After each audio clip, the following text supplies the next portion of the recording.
Very good. Doctor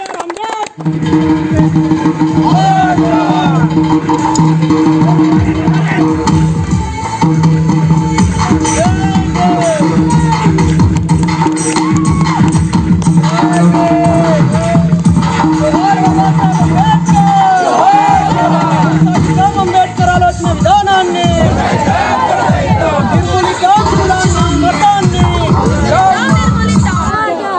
ఇప్పుడు చేతబడులు అంటే ఏంటి, మూఢనమ్మకం అంటే ఏంటి, నిజమేంటి, అబద్ధమేంటి, దేవుళ్ళేంటి, దయ్యాలేంటి అన్న కళ్ళకు గట్టినట్టుగా మన లైఫ్ని ఎలా లీడ్ చేయాలో అన్న ఇప్పుడు పర్ఫెక్ట్గా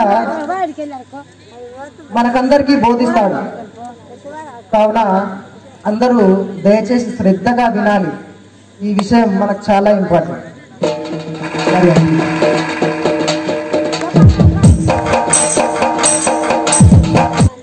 బాబాసాహెబ్ అంబేద్కర్ 130వ జయంతి శుభాకాంక్షలు. అలాగే ఈ విగ్రహాన్ని ఆవిష్కరించుకొని వరుసగా 13 ఏళ్ళుగా ఈ పండుగ జరుపుతున్న సందర్భంగా 13వ వార్షికోత్సవ శుభాకాంక్షలు. నూతనంగా కార్యవర్గం ఏర్పడిన కమిటీ ఆధ్వర్యంలో జరుగుతున్న ఈ కార్యక్రమానికి సభాధ్యక్షత వహిస్తున్నటువంటి అంబేద్కర్ యూత్ అధ్యక్షులు సెంట్రల్ యూనివర్సిటీ విద్యార్థి నరసింహకి, గ్రామ సర్పంచ్ గారికి, భీమారావు గారికి, అలాగే కవి గాయకులు దశాబ్దాలుగా మా ముందు నిత్యం కనిపిస్తూ కొత్తగా ఆలోచింపజేస్తూ తన కళాన్ని కదిలించేటువంటి జక్క గోపాలన్నకి, అలాగే ఇంతకుముందే ఎక్కడున్నా తన గొంతు వినిపిస్తూ మహిళల్ని ముందుకు నడిపిస్తూ ఇక్కడ సగం మంది ఏరని ప్రశ్నిస్తూ ముందుకెళ్లాలని సూచిస్తూ తన ఆవేదనని, సమాజంలో ఉన్న అసమానతల్ని చక్కగా వాడిగా వేడిగా మనకి అందించినటువంటి మన చైతన్య మహిళా సంఘం రాష్ట్ర కమిటీ నాయకురాలు శ్రీదేవి అక్కకి, అలాగే మనం ఎన్ని మాట్లాడుకున్నా ఓట్ల కాడికి వచ్చేసరికి మందుకో మరో దానికో ప్రలోభానికి గురై గోసపడుతున్నామని మర్చిపోకుండా ఏనుగు గుర్తు మీద ఓటేసి బహుజన రాజ్యం సాధించుకోవాలని సూటిగా సుత్తి లేకుండా చెప్పి ఓటు విలువని, అలాగే బాబాసాహెబ్ త్యాగాన్ని మనకు వివరించినటువంటి బిఎస్పి నాయకులు ఆ అన్న నరసింగన్నకి, డప్పు నరసింగన్నకి, అలాగే సోదరులు చక్కగా మాట్లాడారు. నిజానికి 2 నిమిషాలని అందరినీ సభాధ్యక్షులు కొంచెం ఇబ్బంది పెట్టిళ్ళు. కర్పీన మాట్లాడుకుంటే ఏమవుతుంది, చక్కగా మాట్లాడారు నరసింహన్న అన్న. వాళ్ళకి మైక్ ఇస్తే, సబ్జెక్ట్ ఇస్తే చాలాసేపు చెప్పగలిగే ఉపన్యాసకులు ఇక్కడే ఉన్నారని నాకు అర్థమైంది. ఇంకా నరేష్ అన్న చాలా మంచి పాటలు, అలా మన ప్రజా కళా మండలి నుంచి కూడా అప్పటి నుంచి ఇక్కడికి రాగానే నేను ఒక బాబాసాహెబ్ పండగకి వచ్చినట్టుగా లేదు, ఒక ఉద్యమానికి, ఒక పోరాటానికి, ఒక తిరుగుబాటుకి, ఒక చైతన్య కార్యక్రమానికి ఇచ్చినట్టుగా అనిపించింది. మంచి పాటలతో చక్కటి కోరసులు, పెద్ద వయసు వాళ్ళు స్థానికులు కోరసు ఇవ్వడము, సర్పంచ్ గారు కూడా పాట పాడడము, ఈ ఊరు కళలతో కళాకారులతో నిండి ఉందని చాలా గొప్పగా అనిపించింది. అంతేకాకుండా అదనంగా నాతో పాటు కేవలం కారులో ఖాళీ ఉంది అని నేను శంకర్ తమ్మునికి చెప్తే ఆ తమ్ముడు వాళ్ళ గ్రూప్లో పెట్టి, అరే నరేష్ అన్న పోతాండ్రా ఎంబడి పోర్రా అని చెప్పి ఇద్దరిని పంపిస్తే వాళ్ళు కూడా ఇక్కడికి వచ్చినాక పాపం వాళ్ళ ఉక్కోవాలి నిజానికైతే. కానీ వాళ్ళకు మైకు దొరికి జనాలు దొరికితే ఎందుకు కూడా, అందులోనూ వాళ్ళకి ఇష్టమైన మహానుభావుడి పుట్టినరోజు మంచి పాటలు సందర్భోచితంగా పాడిళ్ళు. థ్యాంక్ యూ అందరికీ పేరు పేరున భారత నాస్తిక సమాజం తరఫున సామాజిక ఉద్యమాభివందనాలు. నిజానికి వచ్చినప్పుడే మా తమ్ముడు అచ్చుతున్నాడు ఇక్కడే, ఈ వీడియో పెట్టి ప్రశాంతంగా పుస్తకాలు పెట్టుకొని కూర్చున్నాడు. అన్న మాట్లాడిపోయినా, అన్న రాజ్యాంగం అంటే రాజకీయ మార్గం చూపించిన అక్క లేపిన, వీళ్ళు పాటలతో చైతన్యపరిచిన, ఇవన్నీ తిని అట్లా పోతాయి. కానీ ఇంట్లో వాళ్ళను గైడ్ చేసి ఏలు పెట్టి నడిపించే పుస్తకాలని ఆడ తమ్ముడు పెట్టుకొని కూర్చున్నాడు. నిజానికి ఆ తమ్ముడు చక్కటి మెజిషియను, మ్యాజిక్ రూపంలో మనందరికీ మహిమల గురించి వివరించేటువంటి నంది అవార్డు గ్రహీత ఆ తమ్ముడు. ఒక నంది అవార్డు గ్రహీత అయినప్పటికీ పొట్టి శ్రీరాములు తెలుగు యూనివర్సిటీలో మ్యాజిక్లో గోల్డ్ మెడల్ పొందినప్పటికీ వేలాది ప్రదర్శనలు ఇచ్చినప్పటికీ ఇక్కడ నా పాత్ర మా అన్నకి మా నాయకుడికి నేను సపోర్ట్గా ఉండాలి అని చెప్పి తెర వెనకాలే ఉండి ఇప్పుడు ఇక్కడ తక్కువ మంది ఉన్నారని తమ్ముడు అనుకోవచ్చు నరసింహ, కానీ ప్రపంచానికి చూపించడం కోసం ఇక్కడ కెమెరా పెట్టుకొని ఉన్నాడు. అంటే మీ రెండు కళ్ళు చూసి 10 మందికి చెప్పకపోవచ్చు, రేపు పొద్దున పత్తేరే కాడ నలుగురికి చెప్పకపోవచ్చు నువ్వు, కానీ వాడు కెమెరా కన్ను పెట్టిపోయింది. అందుకే ఇది పెట్టినంటే కొంచెం జాగ్రత్తగా మాట్లాడాలి. ఏతులు మాట్లాడద్దు, ఉత్తమ ముచ్చట్లు మాట్లాడద్దు, అక్కరాని ముచ్చట్లు మాట్లాడద్దు, ఆధారం లేని ముచ్చట్లు మాట్లాడద్దు, అక్కలు ముక్కలు మాట్లాడద్దు. నిజమా కాదా? నిజమా కాదా? జై భీమ్. మరి ఇప్పుడు నాకు పెద్ద కష్టం వచ్చి పడ్డది. ఇప్పటికి ఇది 13వ పుట్టినరోజు, ఆఖరికి 13వ పుట్టినరోజుకి నేను మీ ఊరికి వచ్చిన. నాకంటే ముందు 12 పుట్టినరోజులు జరిగిన ఈ విగ్రహం పెట్టిన కాంచెల్లి ఆ 12 విగ్రహాలల్లా ఎంతో మంది వక్తలను మీరు పిలిచి ఉంటారు. నిజమా కాదా? ఎంతో మంది అంబేద్కర్ యూత్ ప్రెసిడెంట్లు కూడా అయ్యి ఉంటారు. మరి సర్పంచ్లు కూడా 3-4 మారి ఉంటారు. ఇప్పటికి పెట్టిన కాంచెల్లి లెక్కెత్తే 3వ 4వ ఇప్పుడు సర్పంచ్ గారి పాత్ర. మరి ముందు వక్తలందరూ కూడా రాజ్యాంగం గురించి చెప్పుకుంటారు, ఓటు విలువ చెప్పుకుంటారు, బాబాసాహెబ్ జీవిత చరిత్ర చెప్పుకుంటారు. మనకి మైనారిటీ సెల్ నుంచి మాట్లాడిన సోదరుడు ఆయన పుట్టిన మౌ అనే క్యాంప్ ఆఫీస్లో పుట్టినప్పటి నుంచి మొదలుకుంటే రాజ్యాంగం రాసేదాకా డిసెంబర్ 6, 1956లో ఆయన చనిపోయేదాకా ఆయన బయోగ్రఫీ స్కెచ్ మొత్తం చెప్పిండు. మరి 12 ఏళ్ల నుంచి జరిగినప్పుడు అనేక సార్లు అంబేద్కర్ గురించి మీరు విన్నప్పుడు మళ్ళీ నేనేం చెప్పాలి? ఇక 12 సార్లు విన్నారు కదా, ఇప్పుడు మళ్ళీ 13వ కూర్చున్నారు కదా. నిజమేనా కాదా? ఇంకా చెప్పేట్టున్నాయా? నేను ఎక్కడికి పట్టుకురా పోయి చెప్పి ఎడవట్టురా చెప్పుర్రి. ఇప్పటికే 12 ఏళ్ల నుంచి ఇప్పుడు నాకన్నా ముందు 5 మాట్లాడారు.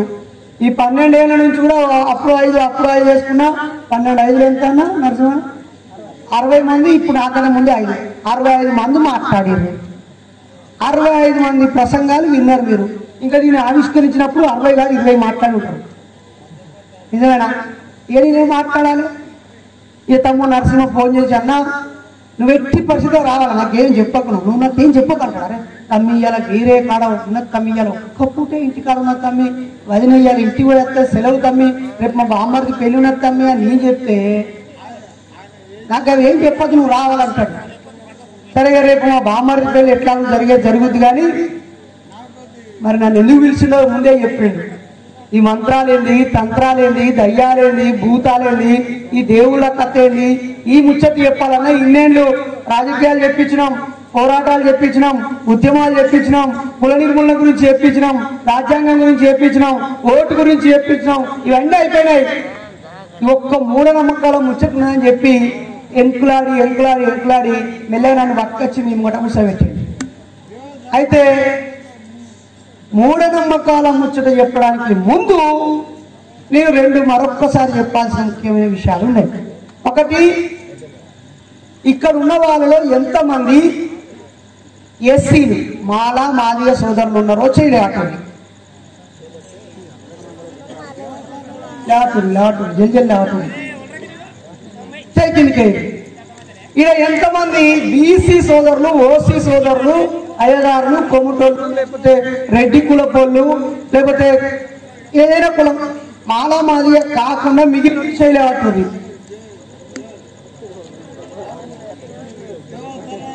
ముస్లిం అంటారు, నువ్వు కూడా మన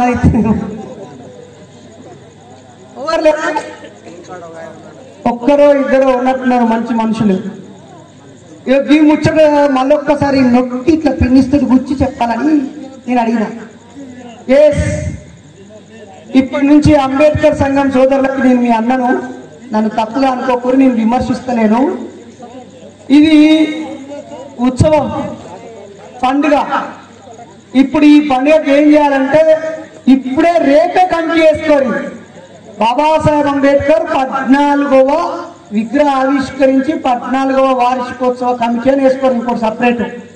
ఆ కమిటీలో అక్క చెప్పినట్టు సగం మంది ఆడోళ్ళను పెట్టుర్రి, సగం మంది మగోళ్ళను పెట్టుర్రి. ఈ మొగోళ్ళు ఆడోళ్ళల్లో కూడా అన్ని కులాలను గుంజుకొచ్చి పెట్టుర్రి.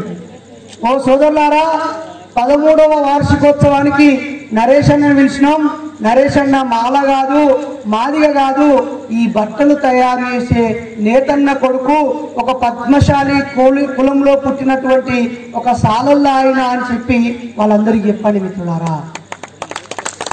ఈరోజు నేను ఒక చేనేత కార్మికుడి కడుపులో పుట్టి, ఒక బీసీ అయిన కడుపులో పుట్టి, ఒక బీడీ కార్మికురాలైనటువంటి ఆయన కడుపులో పుట్టిన నేను, ఒకవేళ బాబాసాహెబ్ అంబేద్కర్ అనే మహానుభావుడు రాజ్యాంగం రాసి అందరూ సమానమే, ఎవరు కూడా వాళ్ళ కులంలో ఉండొద్దు, చదువుకోవాలి, సంపాదించాలి, పాలకులు కావాలి, ఉద్యోగాలకు రావాలి, నాయకులు కావాలి, మాట్లాడాలి, సంతోషంగా సమానంగా బతకాలని ఆయన చెప్పకపోయి ఉంటే ఆర్టికల్ 19 అనే అంశాన్ని అందులో పెట్టి చట్టం ముందు అందరూ సమానమే, లింగము, కులము, మతము, ప్రాంతము, వర్ణము ఏ భేదం ఉండకూడదు అని ఆ మహానుభావుడు రాయకపోతే మా శాలోళ్ళని, మీ గొల్లొళ్ళని, మీ కురుమోళ్ళని, మీ బుత్రాసులని, మీ తెలుగోళ్ళని, మీ తెలుగోళ్ళని, లేకపోతే మీ కమ్మరి కుమ్మరి సాకరి మంగలి ఏ కులపోలను కూడా బడి గడప లోపలికి ఒలిచేటోళ్ళు కాదు. ఎగిరెగిరి గుడికాడికి పోయినా నీకు తెలుసో లేదో ఎవరిని గుళ్ళకి రానియరు. గుడి అంటే కనిపించే గిడి గుడి కాదు, ఆ కనిపించే గోడ గుడి కాదు. మహా అంటే డబ్బున్నోళ్ళు, సంపన్న కులాలలో దాని లోపలికి పోతారు కావచ్చు. ఆ తర్వాత ఇంకో గర్భగుడి ఉంటుంది, మీకు ఆ విషయం తెలియదు. ఒకవేళ గర్భగుడి లోపలికి వెళ్ళినా మళ్ళా దాని లోపల మూల విరాట్టు అని ఉంటది. ఆ విగ్రహము దగ్గర కేవలం బ్రాహ్మణులు మాత్రమే ఉంటారు. ఆ విగ్రహం నుంచి 3 మూరల అవతలికి మాత్రమే క్షత్రియులను రాణిస్తారు. దాని నుంచి 6 అడుగుల అవతలనే ధనవంతులని వైశ్యులను రాణిస్తారు. దానికి 20 అడుగుల మీదనే ఈ రెడ్డలను, కమ్మలను, దొరలను, శాలలను, గొల్లలను, కాపులను పెడతారు. ఆ తర్వాత ఈ ప్రహరి గోడ అవతల ఎస్సీలు ఉంటారు. ఆ గోడల అవతల కాదు, ఇంకా అంతకుముందు ఆ గోడల దగ్గర కూడా రానియకపోయేది.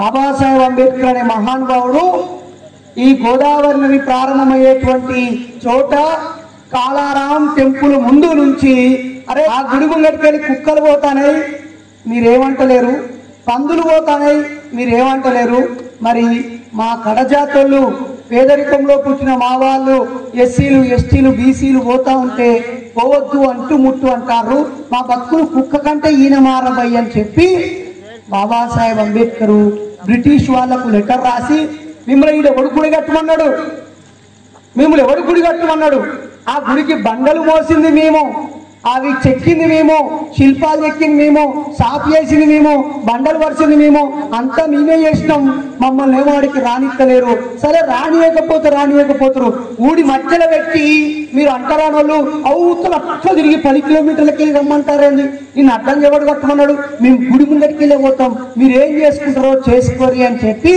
బాబాసాహెబ్ అంబేద్కర్ గుడి ముంగటికెళ్ళి, ఊళ్ళకెళ్ళి, రోడ్డు మీదకి వెళ్ళి నడవడానికి పోరాటం చేయాల్సి వచ్చింది. జోహార్ జోహార్ డాక్టర్ బిఆర్ అంబేద్కర్ కి. ఇప్పుడు చాలా మంది ఎగేసుకొని గుళ్ళే పోతారు కదా, ఓర్రి ఆ గుళ్ళోకి పోయే అవకాశాన్ని కూడా బాబాసాహెబ్ అంబేద్కర్ ఇచ్చేయండి. అంతెందుకు గుళ్ళె ఓడు ముచ్చట పక్కకు పెడదాం, ఇప్పుడు పోనిస్తారా గుళ్ళలకి? జనగామలో ఒక ఆయన వాళ్ళ కొడుకు పుట్టినరోజు మంచిగా తానం చేసి చేతులు 1000 రూపాయలు పట్టుకొని మంచి బట్టలు వేసుకొని గుళ్ళెకి పోతే ఎవరొచ్చి నువ్వు మాలమాదిగోనివి, నీ గాలి సోకుతేనే గుడిలో ఉన్న దేవుడికి మైల పడుతుంది అని చెప్పి మెడలు పట్టి బయటికి నూకేసాడు. ఇది పేపర్లో కూడా వచ్చింది, నా సొంత కవిత్వం కాదు. గుళ్ళకెళ్ళి బయటికి నూకేసాడు. అంతేందుకు ఇదే పాత పాలమూరు జిల్లా, మహబూబ్ నగర్ జిల్లాలో ఇప్పటికీ 2021 ఇవాళ ఏప్రిల్ 21వ తారీఖు ఇప్పటికీ కూడా సగానికి పైగా గుళ్ళలోకి ఎస్సీలకు ప్రవేశం లేదు తెలుసా? నిజంగానే లేదు. ఆ విషయం పక్కన పెడదాం, ఈ గుడి సంగతి పక్కన పెడదాం. కడుపు ఎండినోళ్ళు అదేదో ఏడాదికో నెలకోసారి గుడి పండుగ జరుగుతుంది, ఏడాదికోసారి జరుగుతుంది, దాని ముచ్చట పక్క పెడదాం. కానీ తాగే నీళ్ళైతే రోజు కావాలి కదా, మంచినీళ్ళు రోజు తాగాలి కదా మనం. ఆ మంచినీళ్ళు తాగే చెరువులో కూడా మనల్ని నీళ్లు తాగనిచ్చేటోళ్ళు కాదు, ముట్టుకొని ఇచ్చేటోళ్ళు కాదు. ఆ బర్రెల్ని పట్టుకొచ్చి ఆ చెరువులో దాన్ని ఈపు రుద్ది కడుక్కునేటోళ్ళు. ఈ బట్టలు పట్టుకొచ్చి ఉతుక్కొని అల్లనే జాడిచ్చి మురికి నీళ్ళు జాడిచ్చి వచ్చేటోళ్ళు. కానీ అక్కడికి ఎస్సీలని ఎస్టీలని ఆ నీళ్లను ముట్టుకొని ఇచ్చేటోళ్ళు కాదు. అందుకే బాబాసాహెబ్ అంబేద్కర్ రాజ్యాంగం రాయకముందే, ఒరే నాయనా మా ఆడపిల్లలు బిందె మీద బిందె బిందె మీద బిందె బిందె మీద బిందె పెట్టుకొని డొక్కలు ఈడ్చుకపోతుంటే కాళ్ళకు చెప్పులు లేకుండా పొక్కులు వస్తా ఉంటే మస్తు దూరం పోయి మంచినీళ్ళు ఎత్తుకొచ్చుకొని తాగుతున్నారు. గుక్కడు నీళ్లు కూడా తాగే హక్కు మాకు లేదా? ఇదేమో దరిద్రపు దేశము, ఇదేమో పనికి మాల చాదస్తము, ఎక్కడి రూల్స్ ఎవరి రూల్స్ ఎవర్రా ఇది పెట్టింది అని చెప్పి మహద్ చెరువు పోరాటానికి పిలుపునిచ్చి ఆ పోరాటం ద్వారా మేము మనుషులమే, మేము నీళ్లు తాగుతాం, మేము తాగితే మీరు తాగకుండా సావుర్రి, మేము తాగిన నీళ్ళు మీకు తాగబుద్ధి కాకపోతే తాగకుండా సావుర్రి, అవసరమైతే మీరు కూడా ఎక్కడికైనా పోయి బిందె మీద బిందె పెట్టుకొని మోసుకొచ్చుకోర్రి, కానీ బాజాప్తులో మేము తాగుతాం, ఏం పీక్కుంటారో పీక్కోరని చెప్పి మహానుభావుడు పోరాటం చేసి సాధించాడు. అక్కడ ఉత్తరం ఇంటికి పంపొచ్చింది అనుకుంటా, అలా కేసీఆర్ సార్ ఇంటింటికి నల్లబెట్టింది అనుకుంటాను కదా, అంతేనా? లేకపోతే అదివరకు ఏదో ఒక ప్రభుత్వం పైప్ లైన్ వేసిందా, నీళ్ళ ట్యాంక్ పెట్టింది అనుకుంటా. మీరు తాగే నీళ్ళ వెనకాల కూడా బోలెడన్ని కన్నీళ్లు ఉన్నాయి, బోలెడన్ని పోరాటాలు ఉన్నాయి, బోలెడన్ని త్యాగాలు ఉన్నాయి. ఈ దేశంలో మొట్టమొదటిసారిగా నీళ్లు పెట్టించి నల్లా పెట్టించిన మహానుభావుడు ఉన్నాడుగా, అట్లాస్ట్ నుంచి రెండు ఆయన పెరియార్ రామస్వామి ఈరోడు మున్సిపాలిటీ నగరంలో. ఈ నీళ్లు మోసుకొచ్చుడు కాదురా భయ్, అందరు మోసుకుపోయే బదులు మనమే పైపు ఆడదాకేట్ అయిపోతుందని చెప్పి పైపులు పెట్టించిండు. ఆ పైపులు పెట్టించి మొట్టమొదటిసారిగా భారతదేశంలో నల్లా వ్యవస్థను పెట్టి ఇంటికన్నా ఇక్కడ ఇరుక్కుంటే నీళ్లు పడేటట్టు చేసేది. నిజానికి ఈ తెలుగువాడైనటువంటి పెరియారు తమిళనాడులో రాజకీయ ముఖ చిత్రాన్ని మార్చేసిన ఆ పెరియారు పేరుతో మన తెలుగు ప్రాంతంలో కూడా ఆ నల్లా నీళ్ళ పథకాలకి మిషన్ భగీరథ అని కాకుండా మిషన్ పెరియార్ అని పేరు పెడితే చాలా గొప్పగా ఉండేది. ఎందుకంటే ఇక్కడే పుట్టి ఇక్కడే పెరిగి తెలుగు భాష తెలిసి ఉమ్మడి ఆంధ్రప్రదేశ్కి కూడా గొప్ప వ్యక్తి అయినటువంటి వ్యక్తి ఆయన. లేని భగీరథుని పేరు పెట్టిరు. భగీరథుడు అట కింద కూర్చుని తుస్పటాక్ తుస్పటాక్ అని తపస్సు చేస్తూ ఉంటే పైన గంగమ్మ జల్ జల్ జల్ జల్ అనుకుంటే రాలుకుంటే కిందికి వచ్చిందట. అది కిందికి వస్తే భూమి ఆపలేదని చెప్పి దేవుని మొక్కితే శంకరుడు తన జుట్టు మీదికి నిక్కబొడిపించిందట. ఆ నీళ్లు ఆ జుట్టులో గిరగిర గిరగిర తిరిగి ఆ గంగమ్మ ఆయన నెత్తిలో కూర్చున్నదట. ఆ నుంచి ఓ అని నోరు తిరగగానే అలకెళ్ళి బుస్సున నీళ్లు పడతాయట. ఆ పడ్డ నీళ్లు టై టై టై టై అని అనుకుంటే మన దగ్గరికి వస్తాయి. ఎవరన్నా చెప్పేటానికి సిగ్గుమానం బుద్ధి లేకపోతే ఇది మన నమ్మేటోళ్ళకి మనకన్నా సిగ్గు బుద్ధి ఉండాలి కదా. సరే ఇక్కడంటే గంగమ్మ తల్లి ఆయన నెత్తి మీకెళ్ళి కైలాసంలోకి వెళ్ళి హిమాలయ పర్వతాలకు వెళ్ళి కార్బన్ టూ టూ టూ అని తల్లి పడతల్లి బరాబరే. మరి అక్కడ ఇంతకంటే పొడుగు నది ఉన్నది పక్కపంటి ఖండంలో నైలు నది. నైలు నది ఎవరు నోట్లకి వెళ్ళొస్తుంది, ఎవరు వెనకకి వెళ్ళొస్తుంది, ముంగడికి వెళ్ళొస్తుంది. అమెరికాలో మొన్న మధ్యనే కనిపెట్టింది. అమెరికా దేశాన్ని గట్టిగా 300 ఏళ్ళు అయితే లేదు, 400 ఏళ్ళ చరిత్ర వాళ్ళది. మరి అమెరికాలో అమెజాన్ నది ఉన్నది. ఆ నది కోసం ఏ భగీరథుడు తపస్సు చేసిండు? కేసీఆర్ తపస్సు చేసిండా? రాజశేఖర రెడ్డి తపస్సు చేసిండా? లేకపోతే ఇంకా ఇటు పక్కపడి భారతదేశం దాటి మీదికి పోతే ఒయాంగ్హూ అనే నది ఉంటుంది. అది దిశలు మార్చుకుంటా ఉంటుంది. చైనాలో అతిపెద్ద నది అది. మరి దాని సంగతి ఏంది? ఇక్కడ ఉన్న గోదావరి నది, కృష్ణా నది, బ్రహ్మపుత్ర నది, సింధు నది, వచ్చే నదులు ఉన్నాయి. మరి ఆ నదులన్నీ కూడా గంగా మొదలు ఎక్కడి నుంచి రాక్కనయా? ఏందో ఏమో ప్రజలు చల్లకుండా. ఇప్పుడు మేము మొన్న ట్రైన్లో పోతా ఉంటే అందులోకెళ్ళి తీసుకొచ్చి 5 రూపాయల బిల్లు టక్కున నీళ్ళలో పడేస్తాను. అంతకంటే ముందు ఒక ఆయన కాళ్ళైనా వచ్చి అమ్మా నీ దండం పెడతా రూపాయి అని అంటే 1 రూపాయి తీయలేదు. కానీ ఆ గంగ మీకు బ్రిడ్జి రాగానే తక్కువ తీసి అందులోకెళ్ళి దిమ్ములు పడేసింది 5 రూపాయల బిల్లు. అక్క ఏం చేసినావు అక్క అంటే ఏం లేదు గంగమ్మకి వేసిన. నీ బొందా నీళ్ళల్లో ఎత్తే ఏమవుతుంది? జాలరోడు ఆ ఇసుకంతాలు పెట్టుకుని అక్కడ తిరిగేటోడు ఏరుకుంటాడు. కరెక్టేనా కాదా? అక్కరాని పనులు ముద్దులే చేస్తారు. ఆకలితో ఉన్నోడికి 4 మెతుకులు పెట్టడం మాత్రం అస్సలే ధైర్యం రాదు మనలో. ధైర్యం అంటే గుర్తుకొచ్చింది. నిన్నగాక మొన్న నేను ఏం చేసిన అంటే పాప 6 నెలల పొలను కానీ నరికి చంపిండు కదా. తెలుసా నీకు ముచ్చట? తెలుసా? సూర్యాపేట జిల్లా మోతే మండలము మేకలపాడు అనే తండాలో ఒక అమ్మాయి, డిగ్రీ చదువుకున్న అమ్మాయి, బిఈడి టీచర్ ట్రైనింగ్ చేసిన అమ్మాయి, ఎస్ఐ కోసం కోచింగ్ పోయిన అమ్మాయి బిడ్డ పుట్టినాక జాతకాలు నమ్మి, జ్యోతిష్యం నమ్మి, మూఢనమ్మకాలు నమ్మి, దేవుళ్ళని నమ్మి, శివుని గట్టిగా పూజించి ఓ రోజు శివుడు ఆమె కళలొచ్చి నీ బిడ్డను బలి అన్నాడట. అనగానే ఒక కత్తి, ఉల్లిగడ్డలు కోసే కత్తిని తీసుకొని ఆమె నాలుకే, అమ్మాయి నాలుకని బయటికి లాగి దానికి మూలలు కొట్టి, ఆ 6 నెలల పాపకు మూలలు కొట్టి ఆ గొంతు ఇక్కడి నుంచి మూల పెడితే చుట్టూరంగా కోసి తలకాయ పక్కకు పెట్టింది. ఆమె భక్తురాలే. ఆమె ఇంటి నిండా రాముడి బొమ్మ ఉన్నది, కృష్ణుడి బొమ్మ ఉన్నది, వినాయకుడి బొమ్మ ఉన్నది, గౌరీ బొమ్మ ఉన్నది, మన గణపతి బొమ్మ ఉన్నది, మొత్తం శంకరుని లింగాలన్నీ ఎలా తీసి ఉన్నాయి. ఇంటి కూడా తాయెత్తులు ఉన్నాయి. ఏంటి మరి ఆ దేవుడు ఏ దేవుడు అన్నా కాపాడిండా? ఏంది మనకి గోస? ఏం చేస్తానో మనం ఒక్కసారి ఆలోచన చేయండి. ఒక్కసారి మళ్ళీ ఆ ముచ్చట పక్కకు పెట్టి బాబాసాహెబ్ దగ్గరికి వద్దాం. నిజంగా ప్రజలారా, ఈ రోజు ఉన్నటువంటి పరిస్థితుల్లో ఒక రెడ్డి అయిన సర్పంచ్, ఇందాక ఒక అన్నను రెడ్డి అన్నను పిలిచిండు, మాజీ ఎంపీటీసీ అని. ఆ అన్న ఎంపీటీసీ అయింది 4 పైసలు ఖర్చు పెట్టి కావచ్చు, లేదా మీ అందరి మనసులో స్థానం గెలుపొంది కావచ్చు, లేదా మంచి మనిషి అని కావచ్చు, లేదా ఇంకేదైనా కారణం కావచ్చు. కానీ ఆ రెడ్డి అన్న కేవలం వ్యవసాయ పని చేసుకుని బతకాలే. మత గ్రంథాల ప్రకారంగా, మనధర్మ శాస్త్రం ప్రకారంగా ఆయన చేతిలో ఉన్న రాజ్యాంగము 1949 నవంబర్ 26వ తేదీన ఆయన భారతదేశానికి ఇచ్చేసిండు. ఆమోదించిన తర్వాత 1950 జనవరి 26వ తారీఖు నుంచి ఇప్పటి నుంచి మనం ఈ బుక్ ప్రకారమే బతుకుదాము అని చెప్పారు. ఆ బుక్ మొత్తం రాసి పెట్టిండు. ఈ అవ్వని వలన కొడితే పోలీస్ స్టేషన్ పోవాలి, పోలీస్ స్టేషన్ నుంచి లాయర్ రావాలి, ఆడ వాదించాలి, కోర్టులో వినిపించాలి, ఆ నుంచి రూపిడి కావాలి, ఆ తీసుకుపోయి జైల్లో పెట్టాలని రాసి పెట్టండి. ఏమైనా ఇబ్బంది అయితే పోలీసు వాళ్ళు వచ్చి కాపలా కాయాలి, ఏమైనా ఇబ్బంది అయితే ప్రజాప్రతినిధులు కింది నుంచి మీ దాకా అందరు పనిచేయాలి. మొత్తం వ్యవస్థ అంతా ఆ బుక్ లో రాసి పెట్టిండు. మన తలరాత రాసి పెట్టిండు. ఆ బుక్ రాయక ముందు మన తలరాత వేరేటోళ్ళు రాసేది. ఎవరు? అయ్యగారులు రాసేది. వాళ్ళు రాసుకున్న గ్రంథం ఏంటిదంటే దాని పేరే వాళ్ళు మనుధర్మ శాస్త్రం అని చెప్పారు. మను అనే ఆయన ఒక అయ్యగారు కొడుకు. అయ్యగారులు అందరు కలిసి ఆయన పేరు మీద మొత్తం ఒక పుస్తకం రాసుకున్నారు.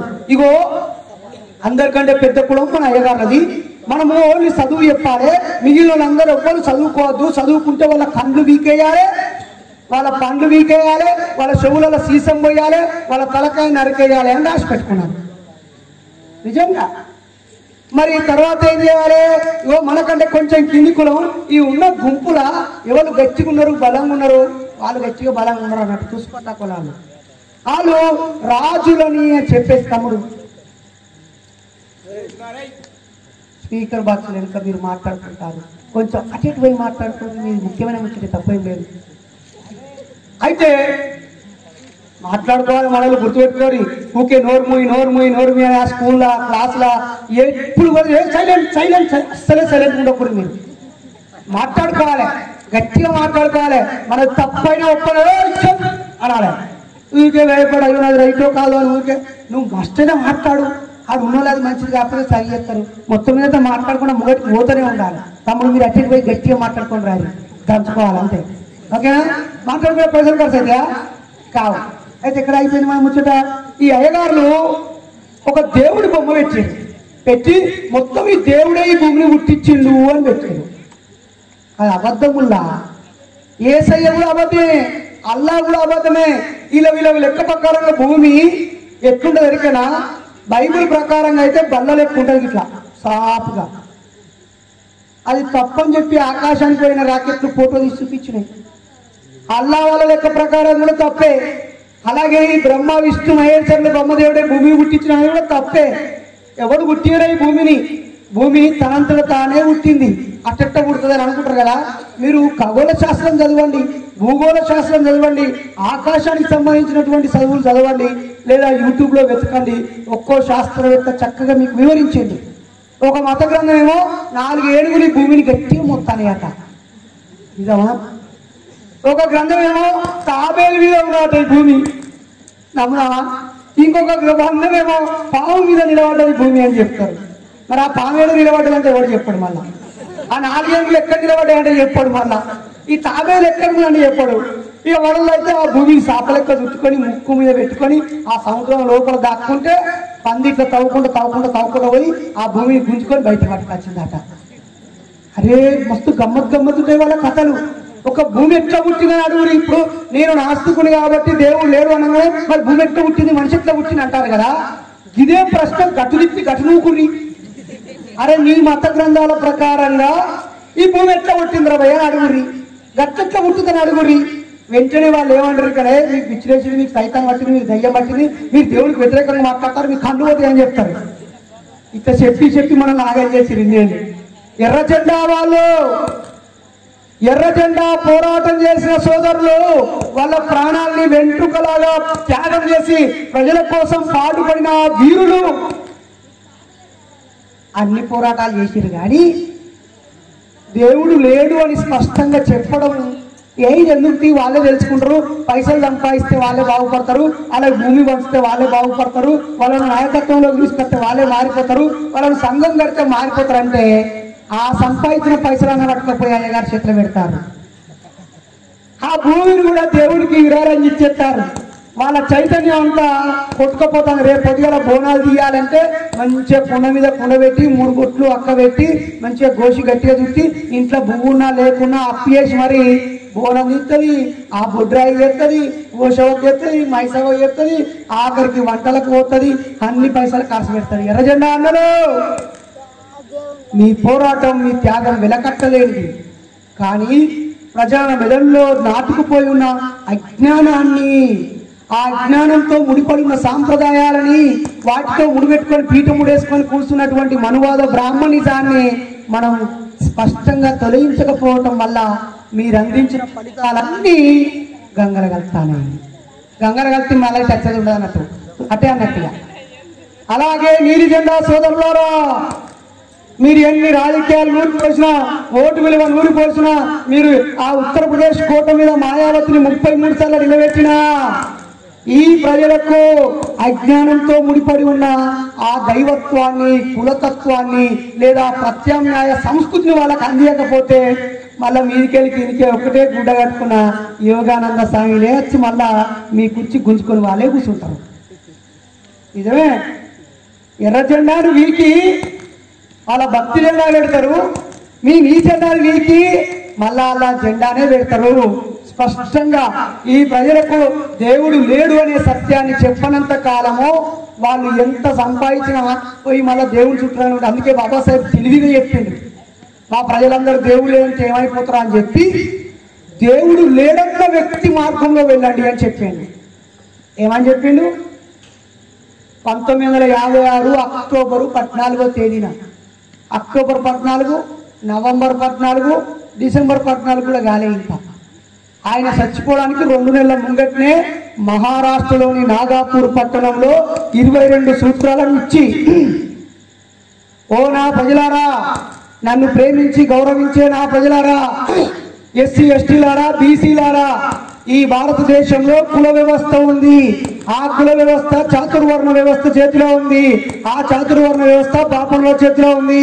బాపనులు మన వాళ్ళందరి చేతిలో మత గ్రంథాల పేరుతో బంధించారు. సంస్కృతి సాంప్రదాయాల పేరుతో పుట్టుక నుంచి సచ్చేదాకా కార్యక్రమాలు పెట్టి, ఫంక్షన్లు పెట్టి, పండుగలు పెట్టి, తిథి వార నక్షత్రాలు పెట్టి, నీ జాతకం నువ్వు పుట్టగానే నీ జాతకం రాసి నువ్వు పుట్టిన కంచెలు సచ్చేదాకా వాడిని చెప్పు చేతుల్లో పెట్టుకొని నిత్యం కాలు మొక్కుకుంటా నీ కష్టమంతా వాళ్ళ కాళ్ళకాడ పెట్టి నేను దీవించేలా చేసుకున్నాడు. ఈ వ్యవస్థ అంతా మార్చాలంటే నా వల్ల అయితే లేదు. నేను రాసిన పుస్తకము విప్లవము, ప్రతిఘాతక విప్లవము, రివల్యూషన్ కౌంటర్ రివల్యూషన్ అని రాశాను. మీరు అది చదువుకోరి. ఈ రాముడిని కృష్ణుని మీరు నమ్మితే ఏం రాదు. ఇగో నేను పుస్తకం రాస్తానా, రాముడు కృష్ణుడి రహస్యాలు అనే పుస్తకం రాసిపోయింది ఆయన. ఇగో నాకు గులాంగిరి అనే పుస్తకం రాసిండు జ్యోతిరావు పూలే.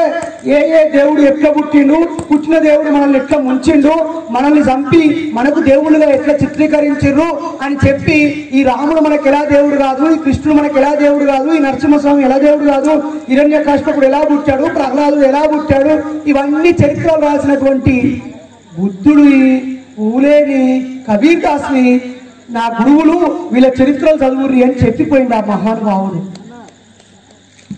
అన్న వాళ్ళు దయచేసి ఎవరు వెళ్ళొద్దు, మధ్యలో ఆటలు పాటలు ఖచ్చితంగా ఉంటాయి తమ్ముడు, అట్లా అన్నట్టు. ఒకరిద్దరు వెళ్తే వెళ్ళని, సగం మంది వెళ్తే వెళ్ళని, 10 మందే మిగిలని, ఆఖరికి ఒక్కరే మిగిలని, ఈ బల్లాలు గీకపోయేటోడు ఒక్కడు మిగిలినదా? ఇన్ని రోజులకి కాదు ఈ ముచ్చట. ఇప్పుడు మనం మాట్లాడుకునే ముచ్చట అక్కడ ఒక కన్ను చూస్తుంది వీడియో రూపంలో, అది లక్షల మందికి వివరిస్తుంది. ఆ లక్షల మంది ఏమనుకుంటారు, ఆగిరాల్లో జరిగిన సమావేశమే అనుకుంటారు తప్ప ఎదురుగా ఇక్కడ 500 మందే ఉన్నారు, 1500 మంది లేరని వాళ్ళు ఎందుకు అనుకుంటారు? చెప్పే ముచ్చట బరాబరా, అది కరెక్ట్ గానే ఉందా ఆలోచించచ్చా అని చూసుకుంటారు సాలు వాళ్ళు. కాబట్టి ఆయన చేతిలో ఉన్న రాజ్యాంగం అనే పుస్తకము లేకముందు ఈ దేశంలో మత గ్రంథాలే ప్రామాణికము. దానికి మనువాదం అనే గ్రంథము, మనువాద గ్రంథం ప్రకారంగా దేవతలకు ఒక పేరు పెట్టుకొని అతనికి మను అని పేరు పెట్టుకొని ఆ మను తల నుంచి అయ్యగారులు వచ్చి వాళ్ళే గొప్పలు చదువుకోవాలి, వాళ్ళ భుజాల నుంచి క్షత్రియులు వచ్చి రాజులు వాళ్ళే యుద్ధం చేయాలి, కత్తి పట్టాలి, ఇంకెవడు పట్టద్దు, వాళ్ళు ఇంకెవడు పరిపాలన చేయొద్దు. అలాగే బొర్రా పిల్లల నుంచి వచ్చిన కొమ్ముతోలే వ్యాపారం చేయాలి, మిగతా వాడు ఎవడు పైసలు ముట్టుకోవద్దు, వాడు వెట్టి చాకరీ చేయాలి. మిగతా రెడ్లు, కమ్మలు, దొరలు, చాలోళ్ళు, గొల్లోళ్ళు, గౌన్లోళ్ళు, తెలుగోళ్ళు, కాపోళ్ళు, తెలుగోళ్ళు, ఇక్కడ ఉండే మున్నూరు కాపు ముదిరాజులు వీళ్ళందరూ కూడా తక్కువ జాతోళ్ళు. రెడ్జోళ్ళు, దొరలు కూడా తక్కువ జాతోళ్ళే. ఏది ఆ రాజ్యాంగం కాకుండా వేరే రాజ్యాంగం ప్రకారంగా. కానీ ఈ రాజ్యాంగం రాసినాక రెడ్జోళ్లకు, దొరోళ్ళకి, ఈ అన్ని కులాలకి సమానం చేసిండు పెద్దలారా. ఇక్కడ ఎస్సీల గురించి అక్కడ రాయలే వాళ్ళు అస్పృశ్యులు, అంటరాని వాళ్ళు, వీళ్ళు 4వ వర్ణం కాదు, 5వ వర్ణం, పంచమ వర్ణం, శూద్రుడు కాదు, వీళ్ళు అతి శూద్రులు, అసలే అంటరాని వాళ్ళు అని చెప్పి మనల్ని దూరం చేశారు. ఇందాక అన్న నరసింహన్న చెప్పిన ఒక మాట, ఈ కులం ఎట్లా పుట్టింది అని. అందరూ కులం పోవాలి, కులం పోవాలి, కులం పోవాలంటాడు. మరి కులాన్ని ఎవడు పుట్టించిండు? వేరే దేశం నుంచి వీడికి బతకడానికి వచ్చినటువంటి ఎర్రటి రంగు కలిగినటువంటి అయ్యగారులు పుట్టించారు. ఎర్రటి రంగు కలిగిన అయ్యగారులు. ఇప్పుడున్న అయ్యగారులు ఎవరైనా లేరు అంటే వాళ్ళు కొంతమంది ఎక్కడో ఒకడ కలిసిపోయారు, మనతో కలిసిపోయారు, వాళ్ళ బిడ్డను మనకిచ్చారు, మన బిడ్డను వాళ్ళు చేసుకున్నారు అంతే. అలా మనం తప్పు మాట్లాడుకునేది ఏం లేదు. కలిసిపోయిన నిజమే అయ్యగారికి ఆ మహానుభావుడు అయినటువంటి బాబాసాహెబ్ అంబేద్కర్కే ఒక అయ్యగారు వాళ్ళ బిడ్డని ఇచ్చి పెళ్లి వేసిండు. పెద్ద కులం అనే అయ్యగారే కింది కులం అనే ఎస్సీ ఆయనకే ఇచ్చి పెళ్లి చేసిండు. ఇంకా ఇప్పుడు వాళ్ళకి ఏం రోగం వచ్చింది, వాడవాడు కౌటోడట మారుతిరావు ప్రణయ్ని చంపి పడేసిండు, ముక్కలు ముక్కలుగా నరికి పడేసిండు. మనందరం ఈ నుంచి నాడు కురికినాం ఇలా ఏదని. కానీ వాళ్ళ భార్య చాలా గొప్పది, ఆమె కొమిటామె అయినప్పటికీ ఆ చెల్లి నా భర్త నా కడుపులో కొడుకై పుడతాడు, నేను కుల నిర్మూలన కోసం పోరాటం చేస్తానని చెప్పి ఆమె ఇప్పుడు వాళ్ళ నాన్న దగ్గరికి వెళ్ళకుండా తాను చాలా చైతన్యం కోసం. మరి ఈ మహానుభావుడు కుల నిర్మూలన కానీ ఒక గ్రంథం రాసిండు తెలుసా మనకు? కులం ఎట్లా నిర్మూలన అవుతుంది అన్నాడు. ఒకటి, వేరు వేరు కులాలను పెళ్లి చేసుకోవాలని చెప్పిండు. ఆయన చేసుకొని చూపించిండు. నేను కూడా 12 ఏళ్ళ కింద అట్లే చేసుకున్నా. ఓ 147 పెళ్లిళ్ళు చేసిన నేను, కులాంతర పెళ్లిళ్ళు, దండల పెళ్లిళ్ళు చేసిన, ఇంకా 100 వేలు చేసిన వాళ్ళు ఉన్నారు, నేనే ఎక్కువ చేసిన అట్లేదు. ఒకటి, కులాంతర పెళ్లిళ్ళు చేసుకోవాలి, చెయ్యాలి. 2, అక్క చెప్పినట్టు వితంతులకు పెళ్లి చేయాలా. భర్త చనిపోయిన స్త్రీలకు పాపం కేసీఆర్ గారు 1000, 1500, 2000 ఇస్తాను. చాలా మంది అక్కలు మా ఆయన ఎప్పుడు తత్తారని చూస్తారు. ఇంకా బతికిన రోజు వాడు తాగుడు, పోసుడు, గుద్దుడైనా ఆయన వేసుకున్న కాంచెలు ఎప్పుడు సంతోషం ఉన్నది పాడుగాని. తత్త 2000 పిచ్చినప్పుడు దృష్టిలో ఉన్నారు, చాలా మంది ఉన్నారు. నవ్వు మొక్కలతో ఇట్లా పిచ్చి తీసుకుంటారు తెలుసా. అయ్యో నా భర్త పోయేపటికి నాకు అక్క నేను బాధ కొద్ది తీసుకోరు, నవ్వుకునే అన్న వచ్చే పైసలు కాదు. కానీ అక్కలు నీకు వచ్చే ఆ పైసలు ఒక 5 ఏళ్ళు నాకు ఇయ్యింది. నెలకు 1000, 2000 కదా, 12 నెలలకు 24,000, 5 ఏళ్ళకి ఎంత అవుతాయి? 1,20,000 అవుతాయి. ఒక్కొక్కరు 1,20,000 5 ఏళ్ళు పక్కకు పడేస్తే ఒక 15, 20 మంది కలిస్తే మీరే ఒక ఫ్యాక్టరీ పెట్టి నెలకు 2,000 వాడు ఇచ్చే బుచ్చంతో పని లేదు, నెలకు 20,000 జీతం తీసుకోవచ్చు మీరే. మీరు నాకేమంటలేదు, నేను ఈ పెడ ఊకే అడక తిండే. మిమ్మల్ని అడక తింటున్నటువంటి క్షమించండి. నీకు ఆ ఒంటరి మహిళకు ఇచ్చేటువంటి సహాయంకు ప్రభుత్వానికి నేను అభినందించే పథకంలో అదొకటి. అయితే ఊకే ఆకలినప్పుడు చేసేటప్పుడు నీ చేతిలో ముద్దేశుడు ఆ దీనిని కలుపుని నువ్వు సలహా బతుకని దీవించుడు, ఇదేనా? ఊకే నీకు ఆటలైనప్పుడు పోయి చేయి సాపుకోడు, తీసుకోడు, కలుపు నింపుకోడు, ఓట్లు కుదిరేనా? అసలు నాకు ఈ అడకతీరే పరిస్థితి ఏంది? నువ్వు ఇచ్చే తొక్కలో 2000 కోసం నేను ఆధారపడాల్సిన బతికేందుకు వచ్చింది? ఆ రేషన్ కార్డు కోసం ఇంకా ఎందుకు లైన్లో నిలబడాలి? 5 కిలోలు కాదు 6 కిలోలు కానీ ఎందుకు తినాలి? అసలు ఆ కార్డే లేని వ్యవస్థ గురించి ఎవడు ఆలోచిస్తున్నాడు?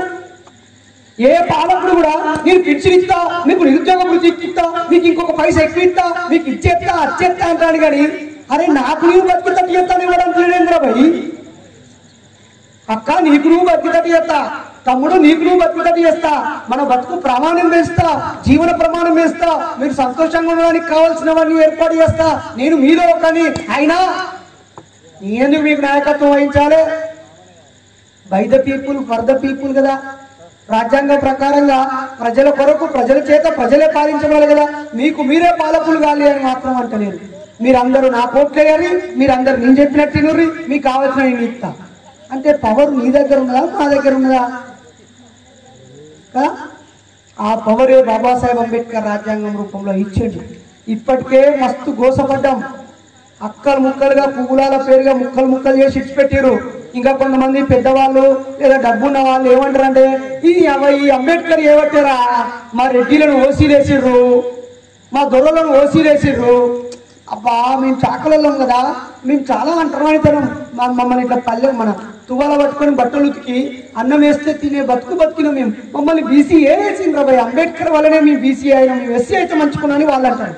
ఇక ఓసీలు ఏమొచ్చి అన్ని వీళ్ళకే తక్కువ కులపలకే ఇచ్చిన. అరే ఈ దిమాగ్ లేనికి ఇచ్చేసారు సల్లగుండా. ఓ సోదరులారా, బాబాసాహెబ్ అంబేద్కరు మీ కులాలను ఎస్సీలలో ఉండాలి, మీరు ఎస్టీలలో ఉండాలి, మీరు బీసీలలో ఉండాలి, మీరు ఓసీలలో ఉండాలని ఆయన రాయలేదురా నాయన. నువ్వేమో కొసదవా, నీకు మొదలవా, నువ్వు చదవకపోతే ఈనకపోతే అర్థం చేసుకోకపోతే తప్పు అర్థం చేసుకుంటే తప్పుగా ప్రచారం చేయబడుతుంది నీ తలకాయ పాడుగాని. బాబాసాహెబ్ అంబేద్కర్ స్వాతంత్రం రాకముందే ఈ దేశానికి ఒక కమిషన్ వచ్చింది. ఆ కమిషన్ పేరే సైమన్ కమిషన్. ఈ దేశానికి మేము స్వాతంత్రం ఇస్తాము, ఇక మీ దేశానికి మీరు పరిపాలన చేసుకోండి, ఇక మేము చెల్లి పోతాము అని అన్నప్పుడు అంబేద్కర్ పిలిచారే బాబు ఇట్లా, ఇగో ఈడ మా వాళ్ళ బతుకులు మంచిగా లేవు, నువ్వేమని ఇస్తే ఈడ ఒక 10 బిర్యానీ ప్యాకెట్లు వేసింది అనుకో, గట్టిగా బలం ఉన్నాడు గుంజుకుంటాడు, బక్క ఉన్నోడు గుంజుకుంటాడా, ముసలోడు గుంజుకుంటాడా, సాతగానోడు గుంజుకుంటాడా, చేయడు. కాబట్టి పాపం ఇగో ఒక సగం ప్యాకెట్లు తీసి ఒక్కొక్కడ పేదోళ్ళు ఉన్నారు వాళ్ళకి నచ్చారు లేట్ అయింది అని చెప్పి మిగిలిన సగమే ఇక్కడ వాళ్ళకి ఇచ్చేయండు. అట్లా ఇయ్యాలని చెప్పి బాబాసాహెబ్ అంబేద్కర్ సైమన్ కమిషన్ ఇక్కడికి పిలిచి ఇక్కడ ఎవరెవరు ఏ కులాలలో ఉన్నారు, ఏ బతుకులలో ఉన్నారు, ఎట్లా బతుకుతున్నారు, వాళ్ళ బతుకులు ఎలా బాగుపడాలనే విషయం మీద అధ్యయనం చేయడం కోసం సైమన్ కమిషన్ ఈ దేశానికి పిలిచి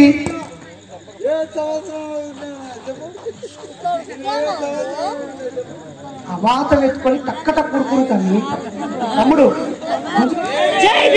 అయితే ఈ సైమన్ కమిషన్ గురించి మనం ఒక నిమిషం చెప్పుకొని మళ్ళీ బయటకు పోదాం. ఈ కమిషన్ ఈ దేశానికి వచ్చి ఎవరు ఎట్లా బతుకుతారు, ఎవరి దగ్గర భూమి ఉన్నది, ఎవరు కొంచెం చదువుకున్నారు, ఎవరు పరిపాలనలో ఉన్నారు, ఎవరు అక్కడ ఉన్నటువంటి పరిస్థితుల్లో ముంగటున్నారు అని చూసి ఒక నివేదిక ఇచ్చింది. ఆ నివేదిక ఇయ్యద్దు, మేము ఎక్కడ అట్లే పరిపాలించుకుంటామని చెప్పి అప్పుడున్నటువంటి గాంధీ తాత వాళ్ళందరూ కలిసి కుట్ర చేసింది. ఆ తర్వాత భారత రాజ్యాంగం నుంచి పెద్దలారా ఈ ప్రజలందరినీ ఏ రాష్ట్రంలో ఎవరు ఎట్లున్నారో అధ్యయనం చేసి ఎస్సీలుగా, ఎస్టీలుగా, బీసీలుగా, ఓసీలుగా ఒక కేటగరైజేషన్ చేసారు. అందుకే మీరు గుర్తుపెట్టుకోండి, ఈ దేశంలో చాకలు ఈ రాష్ట్రంలో బీసీఏ కింద ఉన్నారు, కానీ పక్క రాష్ట్రం పోతే వాళ్ళు ఎస్సీలుగా ఉన్నారు. అర్థం చేసుకోండి. ఇక్కడ ఉన్న రెడ్డిలు ఓసీలుగా ఉన్నారు, పక్క రాష్ట్రం పోతే వాళ్ళు బీసీగా ఉన్నారు. అర్థం చేసుకోండి జరా. ఇక్కడ ఉన్న లంబాడీ సోదరులు ఎస్టీలుగా ఉన్నారు, పై రాష్ట్రం పోతే వాళ్ళు ఓసీలుగా ఉన్నారు. గుర్తుపెట్టుకోండి. ఇక్కడ ఉన్న గవర్నర్లు బీసీలో ఉన్నారు, కానీ పక్క రాష్ట్రం పోతే ఓసీలుగా ఉన్నారు. గుర్తుపెట్టుకోండి. వినబడుతుందా? ఇక్కడ ఉన్నటువంటి కులాలు పక్క రాష్ట్రంలో అదే రిజర్వేషన్లో లేవు అంటే స్వాతంత్రం వచ్చాక ఇక్కడి పరిస్థితులను అధ్యయనం చేసిన వాళ్ళు ఈ లిస్టు రాసేటప్పుడు అట్లా రాసిర్రు అని అర్థం. మరి దీన్ని బాబాసాహెబ్కి ఎందుకు అంటగట్టాలి? బాబాసాహెబ్ అంబేద్కర్ మన బతుకులు బాగుపడాలంటే, ప్రజలు అభివృద్ధి చెందాలంటే ప్రభుత్వం సహాయం చేయాలని చెప్పి, ఆ సహాయం చేయాలంటే ఫస్ట్ ఎవరికి సహాయం చేయాలని ఆలోచించినప్పుడు సగానికి పైగా ఉన్నటువంటి బీసీలకు ప్రత్యేకంగా ఈ ప్రధానమంత్రులు ముఖ్యమంత్రులు చేస్తారో చేయరో అని చెప్పి direct president of India article 340 ప్రకారంగా ఈ దేశ రాష్ట్రపతి ఒక కమిషన్ వేసి తెలంగాణలో బీసీలు ఎలా ఉన్నారు, ఉద్యోగ రంగంలో, ఆర్థిక రంగంలో, లేదంటే చదువు పరంగా ఎలా ఉన్నారని ఒక అధ్యయనం చేసి ఒక నివేదిక తీసుకొని వీళ్ళకి బీసీలు బాగుపడాలంటే ఏం చేయాలో నిర్ణయం తీసుకునే అధికారాన్ని రాష్ట్రపతికి ఇచ్చారు పెద్దలారా. ఆర్టికల్ 340 ప్రకారంగా బీసీలకి ఒక అవకాశం ఇచ్చారు. ఆ అవకాశాన్ని కూడా అప్పటి నుంచి ఇప్పటిదాకా అమర్ రహే అని చెప్పి 26 జనవరికి 15 ఆగస్టుకి గాంధీ తాతకు జై అంటాం, నెహ్రూకు చాచా నెహ్రూ అమర్ రహే, లేకపోతే ఇందిరాగాంధీ అమర్ రహే, రాజీవ్ గాంధీ అమర్ రహే అంటాం. కానీ వీళ్ళెవ్వరు కూడా బీసీల బతుకులు బాగుపోవడం కోసము ఒక కమిషన్ వేయాలని కానీ, ఆ కమిషన్ కాక కలెక్టర్కి ఇచ్చినటువంటి కమిషన్ కానీ, మండల్ కమిషన్ ఇచ్చినటువంటి బీపీ మండల్ ఇచ్చినటువంటి నివేదికను కానీ చదివి వీళ్ళు బాగుపడాలంటే విద్యారంగంలో రిజర్వేషన్ ఇవ్వాలి, ఉద్యోగ రంగంలో రిజర్వేషన్ ఇవ్వాలి, రాజకీయ రంగంలో రిజర్వేషన్ ఇవ్వాలని ఒక్కడు కూడా పనిచేయలేదు తెలుసా. ఆఖరికి ఈరోజు కాషాయం అనే పేరుతో బీజేపీ వచ్చినా కూడా బీసీ ప్రధానమంత్రి అని చెప్పేది కూడా పూర్తి నాటకము. గుజరాత్ లో మోడీ గారి కులము అగ్ర కులము దోపిడీ కులము. ఆయన బీసీ అయితే ఆయన ఏమర్థాన్ని, ఆయన దగ్గర ఉన్న ఐఏఎస్లు ఐపీఎస్లు ఎంతమంది బీసీలు ఉన్నారు, ఆయన దగ్గర ఉన్న మంత్రులు ఎంతమంది బీసీలు ఉన్నారు, ఆయన బీసీల కోసం ఏమి ఎలగబెట్టిందని ఆయన బీసీ అని భావిస్తారు చెప్పండి, ఒక్కసారి ఆలోచించండి. అదంతా మైండ్ గేమ్ మిత్రులారా. అందుకే బాబాసాహెబ్ ఇచ్చినటువంటి ఆర్టికల్ 340 ఒక చిన్న దారం ద్వారా కమిషన్ వచ్చి ఆ తర్వాత పాపం విపి సింగ్ ప్రధానిగా అయ్యాక కొన్ని అవకాశాలు ఇవ్వడం వల్ల ఈ మాత్రం బీసీ పైకి వచ్చింది. ఆ తర్వాత విపి సింగ్ కూడా ఓడగొట్టిర్రు. ఆ తర్వాత ఇదేదో మండల కమిషన్ వచ్చి మన కమండలం బలగొడుతుంది, మన కింద అంతా సరుకు సామాన్ ఖరాబ్ చేస్తానని చెప్పి మళ్ళీ ఇంకోవైపు బడి కాదు ఈ దేశానికి గుడే కావాలి, బడి గంట కాదు మనకి గుడి గంటే కావాలి, నీకు ఏదైనా దేవుడే చూసుకుంటాడని చెప్పి మన జాతులన్నింటినీ దేవుళ్ళ వెనకాల నడిపించారు మిత్రులారా. మా తాత ముత్తాత కాంచెలు దేవులు మొక్కుతున్నారు, మా అయ్యల కాంచెలు దేవులు మొక్కుతున్నారు, మా కాంచెలు దేవులు మొక్కిరు, రేపు మా పిల్లలు దేవులు మొక్కిరు, ఇంకెన్నేళ్ళు మేము దేవుళ్ళని మొక్కాలి. ఏ దేవుని మొక్కితే మా కష్టాలు పోతాయి, మా ఆడపిల్లలు రేపు చేయకుండా ఉంటారు, లేదంటే మా ఆస్తులు గుంజుకోకుంటారు, కబ్జా చేయకుండా ఉంటారు, మా బతుకులు బాగుపడడానికి ఏ ఒక్క దేవుడన్నా కృషి చేసిండా? మీరు ఒక్కొక్క దేవుళ్ళ చరిత్రను చదివితే బాబాసాహెబ్ అంబేద్కర్ అన్ని దేవుళ్ళ చరిత్రను చదివి ఈ హిందూ మతం మన జాతులకి పనికిరాదు, ఈ దేశానికి హిందూ అనలా ఆయన హిందూ అని పేరే లేదు మిత్రులారా. ఈ హైందవము, ఈ బ్రాహ్మణిజం, ఈ హైందవం మన వ్యవస్థని ముక్కలు చేసింది అని చెప్పింది. అందుకే 1830వ సంవత్సరంలో బ్రిటిష్ వాళ్ళు నర బలి నిషేధం అనే చట్టాన్ని చేసింది మిత్రులారా. అప్పటిదాకా ఈ అయ్యగారులు ఈ గుళ్ళ దగ్గర ఎస్సీలను నరికి చంపేటోళ్ళు. వినబడుతుందా? మొన్నటికి మొన్న ఇక్కడ కూడా ఒక ఆమెను జోగిని చేసిర్రు. అదిలా మన అనంతపురం జిల్లాలో అయితే ఒక దేవుడి దగ్గర ఇప్పటికీ పద్మశాలి ఆడపిల్లకి కొన్ని పైసలు ఇచ్చి ఆమె వచ్చి దేవుడికి పిల్లంగా మారిపోతుంది. అప్పుడు అక్కడ ఉన్న మంత్రి ఎమ్మెల్యే ఆ అమ్మాయి మెడలో తాళి కడతారు మిత్రులారా. ఇక్కడ పరిగిలో కూడా ఒక సంఘటన జరుగుతుంట, జోగి వేస్తూనే ఉంటారట. ఎంత దుర్మార్గం చెప్పండి. 1863 వరకు కూడా చెరకు పూజ అనే ఒక పద్ధతి ఉండేది. పెద్ద గడియలు కట్టుకున్నప్పుడు, దొరలు భూస్వాములు పెద్ద భవనాలు కట్టుకున్నప్పుడు, లేకపోతే ఊరు చుట్టూరంగా ఇలాంటి గుళ్ళు గోపురాలు కట్టుకున్నప్పుడు దళితులను నరికి అందులో పెట్టి దాని మీద గుళ్ళు కట్టేటోళ్ళు. 1863లో దాన్ని నిషేధించారు బ్రిటిష్ వాళ్ళు. 1830లో నరబలిని నిషేధించారు. ఎన్ని చట్టాలు వచ్చినాయనుకుంటున్నారు మిత్రులారా? ఇప్పుడు మనం అనుభవించే ఈ అవకాశాల వెనకాల ఎన్నో పోరాటాలు, ఎన్నో త్యాగాలు.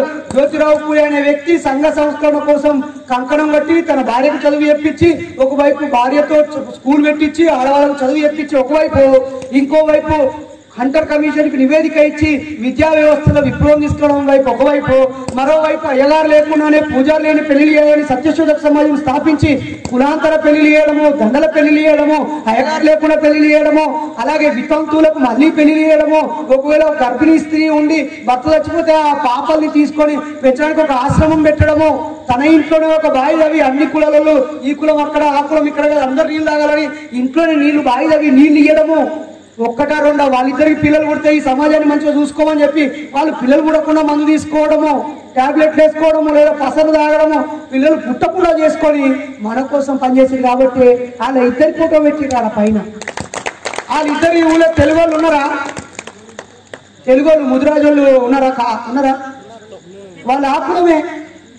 వాళ్ళ విగ్రహం పెట్టుకున్నారు ఎవరులే పెట్టుకోలే ఓరి ఆ నూటికి.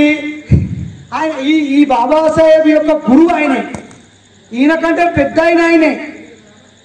మరి బాబాసాహెబ్ అంబేద్కరే నా గురువు ఈయన అని చెప్పిండు. ఈయన చచ్చిపోయినాక ఆయన పుట్టిండు.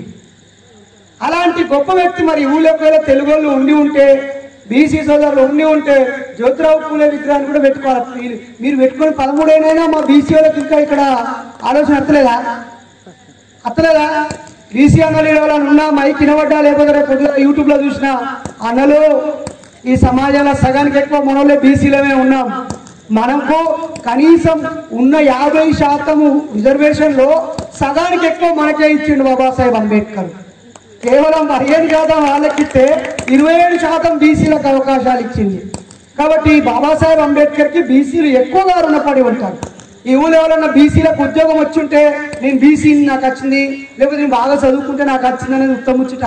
నీకు చదువుకునే అవకాశమే లేదు. మనువాదం అనే గ్రంథం ద్వారా, రాజ్యాంగం అనే గ్రంథం ద్వారానే నీకు చదువుకునే అవకాశం వచ్చింది. ఆ ఒక్క విషయం కోసమైనా ఈడున్న అన్ని కులాలు వాళ్ళ కుల పని చేసుకోవాలిగా. ఆ గొర్రెలను కాయాలి, గొంగలను నేయాలి, చెప్పులను కుట్టాలి, లేకపోతే కుండలను తయారు చేయాలి, గడ్డాలు గీకాలి, ఆ తాళ్ళకి కళ్ళు తీయాలి. వాళ్ళ కులానికి ఏ పని ఉందో గా పని చేయాలి. ఒక్కడు కూడా వార్డు మెంబర్ కావద్దు, ఎంపీటీసీ, జెడ్పీటీసీ, సర్పంచ్, ఉప సర్పంచ్, ఎమ్మెల్యే, మంత్రి కాకూడదు. ఇంకోవైపు పైసలు ముట్టుకోకూడదు, ఎవరు వ్యాపారం చేయకూడదు, కార్లు బంగళాలు ఎవరికి ఉండకూడదు. మన బతుకులన్నీ ఆ కులం చుట్టూ ఉండాలని ఉన్నది. కానీ ఆ మనువాదాన్ని పెకిలించి వేసింది జ్యోతిరావు పూలే, ఆ తర్వాత పెరియార్ రామస్వామి, ఆ తర్వాత వీళ్ళందరి పోరాటాలని ప్రతిబింబించేలా బాబాసాహెబ్ అంబేద్కర్ కాన్స్టిట్యూషన్ లో పొందుపరిచి ఒక్క దెబ్బతోటి మొత్తం ముక్కలు చేసి వీళ్ళ అజ్ఞానాన్ని, మనువాదాన్ని. అందుకే అంబేద్కర్ అంటే మనువాదులకి మంట. ఇప్పుడు అందరూ మనువాదులు మల్లలేసి మా రాముడి పేరు మీద అందరు రేఖ చేస్తా అంటున్నాడు. అయ్యా మీ రాముడికో దండం, మీకో దండం రా ఆయన. రాముడి గురించి మా బాబాసాహెబ్ అంబేద్కర్ రాశాడు రాముడు కృష్ణుడు రహస్యాలు అనే పుస్తకము. రామరాజ్యం అంటే ఎందుకు అనుకుంటున్నారు మిత్రులారా? ఆ రాముడు ఒక బ్రాహ్మణుడికి పుట్టిన కొడుకు. బ్రాహ్మణుల రాజ్యాన్ని స్థాపించడం కోసం పాటుపడిన ఒక క్యారెక్టర్, మనిషి కాదు. ఒక కల్పిత పాత్రలో రాముడు అనే పాత్ర బ్రాహ్మణులకు చాలా శ్రేష్టమైంది. ఎందుకు అనుకుంటున్నారు? ఒకవేళ నిజంగానే రామరాజ్యము, రాముడి చరిత్ర ఇస్తే మేము ప్రశ్నిస్తున్నాము, ఓ నాయనల్లారా మీ రాముడిని ఏం అవమానించట్లేదు, మొక్కు అంటే ఫస్ట్ నేనే మొక్కుతా. కానీ ఏమని అడుగుతున్నా, మరి మీరే పెద్ద పెద్ద పూజారులందరూ కూర్చుండి రాముడికి సీతకు పెళ్లి చేసిరు, మంచి ముహూర్తంలో పెళ్లి చేసిరు. మరి వాళ్ళిద్దరు కలిసి కాపురం చేసినారా భార్య? అడుగు రూపాయలు ఎందుకయ్యారు? మరి దిక్కుమాల ముహూర్తం చూసినోడు వంగబెట్టినోడు గుద్దాలి కదా, నిజమా కాదా? రాముడు సీతకు పెళ్లి చేసిన అయ్యగారు ఎవడో, ఒరే గంత దిక్కుమాల ముహూర్తం ఎందుకు పెట్టినారా బాడుకావని వాడిని అడగాలి ఫస్ట్ థింగ్. అంటే వాళ్ళ పెళ్లి కానీ ఒక ముచ్చట తప్పు. అలాగే ఆ తల్లి పెళ్లి, సీతమ్మ తల్లి యొక్క పెళ్లి వాళ్ళ తండ్రి దృష్టిగో దీన్ని ఎవడైతే మీదికి లావడతాడో వాడికి నా బిడ్డనిస్తాను అంటే, అంతకుముందే వాడికి 2-3 పిల్లలున్నా, 10 మంది పిల్లలున్నా, మంచిగా తిని కండలు పెంచి లావడితే చాలా. చెప్పండి ఒకసారి. జనక మహారాజు నా బిడ్డ స్వయంవరం పెడుతున్నా, ఎవడొచ్చి బాణం లేవడితే వాళ్ళకే ఇచ్చి పెళ్లి చేస్తా అంటే, ఓ అందరు రాజులు రా, అందరు వచ్చి మంచిగా మీసాలు వెలేసి కాలు మీద కాలేసుకొని కూర్చొని ఒక్కొక్కరు లావట్టించుకొచ్చిండట. అరే నాయన, నేనైతే తల్లి సీతమ్మ నన్ను క్షమించు తల్లి, నా చెల్లికి మా అయ్య అట్లా చేస్తే గువ్వపన రోడ్డు కూర్చుకుంటా. వాడు మంచోడా కాదో ఎంక్వైరీ చేయాలి, వాడికి అది వరకు పెళ్ళైందా కాదని రాజ్యాంగం ప్రకారం ఎంక్వైరీ చేయాలి, వాడు నా చెల్లెని సాదుకుంటలేదని చెకింగ్ చేయాలి. అంతేగాని ఉత్తగా ఏతులకు బాణం లాగట్టి నుంచి చెల్లగొడతామా? అలా బాణమే లాగట్లేదు. రావణాసురుడు అనేట ఆయనే, రావణ బ్రహ్మ ఆయన పేరు, వీళ్ళు రావణాసురుడు అంటారు. అయితే ఆయన బాణమే లేవట తిరిగి డమ్కి కింద పడాడట. ఇది మా సినిమాలో చూపిస్తా కూడా ఆయనకి తెలియదంట. మరి గిది లేవట్లేడు, ఆమె లేవటకపోయాడు చెప్పి రాసిన మీకు సిగ్గు లేదా, బుద్ధి లేదా? ఇంట్లో మావయ్యకు తలకాయ లేదా? మేము చెప్పాలి కదా, మా బాబాసాహెబ్ అంబేద్కర్ రాసింది కదా, రావణాసురుడు బాణాన్ని లేవట్లేదు కానీ మరి సీతను మొత్తం ఎక్కెట్టుకపోయిండు. ఆయన చిన్నగా ఉన్నప్పుడే ఆడుకునేటప్పుడే అక్కడ ఉన్నటువంటి దాన్ని ఇట్లా జరిపిందట, ఇల్లును ఇంద్రధనస్సును అటు జరిపిందట. మరి అంత చిన్నగా ఉన్నప్పుడే అటు జరిపింది, రావణాసురుడు ఒక తోపుతో అయిపోకపోనా? ఈ రావణాసురుడు అడుగుతున్న టుయ్యని దేశానికి వచ్చిందట. నాకు నిన్న ఈ స్టోరీ విన్నాక మా కొడుకు అడుగుతున్నాడు, డాడీ ఇప్పుడు రాముడు రావణాసురుడి దగ్గరికి వెళ్ళడానికి ఒక బ్రిడ్జ్ కట్టిండట కదా. ఏమో బిడ్డ నేను చూలే. ఊకో డాడీ నువ్వు ఒక్కవు కానీ చెప్పరా ఈ కథ ఇది కట్టింది కదా, మరి ఆ దేశం వాళ్ళు ఇది కట్టక ముందు ఆ దేశం వాళ్ళు బయటకు ఎట్లా వచ్చారు అని అడిగింది. అంటే రావణాసురుడికి తన రాజ్యంలో నుంచి బయటికి పోవడానికి ఆయనకి వంతెనతో పని లేదు, కానీ ఈయన కాడికి పోవడానికి వాళ్ళ భార్య తీసుకోవడానికి మాత్రం ఈయనకు వంతెన అవసరమైందా? డాడీ నిజంగానే శ్రీలంకలో ఉన్నాడు కదా, మా మాస్టర్ చెప్పిన వారికి ఏ తెలుగు మాస్టర్ చెప్పినో 6th క్లాస్లో, కానీ వాడు నాకు బుర్రగించాడు. ఒరే నాయన, ఈ శ్రీలంకకు ఇండియాకు మధ్య ఆడాం బ్రిడ్జి ఉంది, అక్కడ పాక్ జలసంధి ఉంది, ఇక్కడ చూస్తే కనిపించేంత దూరం ఉంటది. వీడికి ఆడికి మధ్య 7-14 సంవత్సరాలు లేవు. ఈ ఆంజనేయుడు తిరిగి వచ్చి 7-14 అనేది ఉత్త కథ. వీడు ఎక్కడెక్కడ తిరిగి వచ్చి ఇది లెక్క పెట్టిండో. భారతదేశానికి శ్రీలంకకు మధ్య 7-14 సంవత్సరాలు ఉన్నాయే. ఎవడన్నా నోట్లో 4 నోటు తలకాయ మెదడున్నోడు ఒప్పుకున్నాడా? 14 సంవత్సరాలు లేవు. మరి ఆయన ఎట్లా బయటకు వచ్చింది ఎప్పుడు ఒకసారి? మరి ఈయన ఒక్కసారి పోయి భార్య తీసుకొచ్చుకోవడానికి ఈయన వంతెన కట్టుకోవాల్సిన అవసరం ఏర్పడదాట. ఇది నిజమేనా? దీన్ని మాట్లాడితే నాస్తికులు అయ్యా ఇది ఇసుక మేటలు అంటారు. 500 చోట్ల ప్రపంచంలో 500 చోట్ల ఆ నీళ్ళలో తేలే బ్రిడ్జి లాంటివి ఉంటాయి. ఇటు నుంచి వచ్చిన వరద అటు నుంచి వచ్చిన వరద అది ఒక రకమైన కెమికల్ రియాక్షన్ ఏర్పడి నీటి బుడగలు ఏర్పడి ఇప్పుడు రామప్పలో కూడా ఆ ఇటుక నీళ్ళలో అయితే తేలుతుంది మిత్రులారా. లైవ్ ఎగ్జాంపుల్ ఉన్నది కదా. అంత మాత్రం అది రాముడే కట్టినంటే మిగిలిన 499 దిక్కులో రాముడే కట్టిండా? ఏదో ఏమో శంభుకొని తల నరికేసి రాముడు అని రాసినది అక్కడ ఉన్నటువంటి రాముడు కృష్ణుడు రాసిన పుస్తకంలో. ఏం చేసాడు శంభుకుడు అనే శూద్రుడు, అతి శూద్రుడు కాదు, మాలమాయ కాదు, ఆయన బీసీ. ఆయన ఉసుని తపస్సు చేస్తున్నాడు దేవుడి కోసం ఆలోచిస్తా ఉంటే, నీ రాజ్యంలో ఒక అయ్యగారు వాళ్ళ కొడుకు చచ్చిపోతే ఉరికొచ్చి, అయ్యా ఓ రాముడా, నీ రాజ్యంలో ధర్మము 4 పాదాల మీద నడతలేదు, ఒక పాదం కుంటుకుంటూ నడుతుంది అని. ఏమైంది? నా కొడుకు చచ్చిపోయిండు, నేను చచ్చిపోయాక నా తల పొరుగు పెట్టాల్సిన నా కొడుకు నా తల ముందే చచ్చిపోయిందంటే నీ రాజ్యంలో ఏదో తప్పు జరుగుతుంది అన్నాడు. అనగానే రాజు, పాపం రాజు అంటే రాముడు కదా, ఏం తప్పు జరిగింది బాబు, నువ్వు మంచిగా నీ కొడుకు చచ్చిపోయినా ఇప్పుడు ఏం చేయాలి అనగానే, ఈ రాజ్యంలో ఎవరి పని వాడే చేయాలి, చదువు పని అయ్యగారులు చేయాలి, పాలన పని రాజులు చేయాలి, వ్యాపారం పని కౌంటర్లు చేయాలి. ఈ రాజ్యంలో ఎవరో వాడి కూలి పని నాలి పని చేయకుండా వాడు చదువుకుంటానని చెప్పకనే ఈయన మొత్తం చెక్కింగ్ చేయడానికి పోయిందట. చెక్కింగ్ చేసి అక్కడ ఒక శూద్రుడైనటువంటి శంభుకుడు తపస్సు చేస్తున్నాడని తెలియగానే సపక్కున కత్తి తీసుకొని నరికేసిండంట. వాడు ఏం తప్పు చేసిండయ్యా? నిజంగా ఈ దేవతలు అనే స్టోరీలు నిజంగా ఇప్పుడు మన ముందు దేవతలు నిల్చుంటే మా అడ్వకేట్ షాపు ఆ పుస్తకాలు ఉన్న కేసులన్నీ సరిపోవు. ఆ పుస్తకం మొత్తానికి వాళ్ళ పేరు పెట్టి మొత్తం పుస్తకం వాళ్ళకి కనుక పెట్టాల్సి వస్తుంది. ఎందుకంటే భార్యను అనుమానించినందుకు ఒక కేసు పెట్టాలి, మర్డర్ చేసినందుకు 302 పెట్టాలి, ముందే 307. ఎందుకంటే నిప్పులలో నూకు అన్నాడు కాబట్టి సీతను 307 పెట్టాలి. అలాగే అడవిలో పడి చంపేసి రమ్మని లక్ష్మణుడు పంపించింది కాబట్టి 302 పెట్టాలి, మర్డర్ కేసు పెట్టాలి. అలాగే రాజ్యాన్ని తాను పాలించినాడు కాబట్టి మనోవృత్తి కోసము ఆయన రాజ్యంలో సగం సీతమ్మకు రాసి చేయాలి. అందులో ప్రెగ్నెంట్ లేడీ బొచ్చడు కేసులు ఉన్నాయి. రేపు పాపం ఆయన పుట్టినరోజు రేపు పెళ్లి రోజు. Wish you happy married life mister Ramu and Sita. Tomorrow day after tomorrow. Yeah wish you happy. I think ఈ డోంట్ నో ఇంగ్లీష్. ఆయనకి తెలుగులో చెప్పాలి కాదు రాముడికి. నిజమా కాదా? మరి ఏ భాషలో చెప్పాలో మనకు తెలియదు కదా.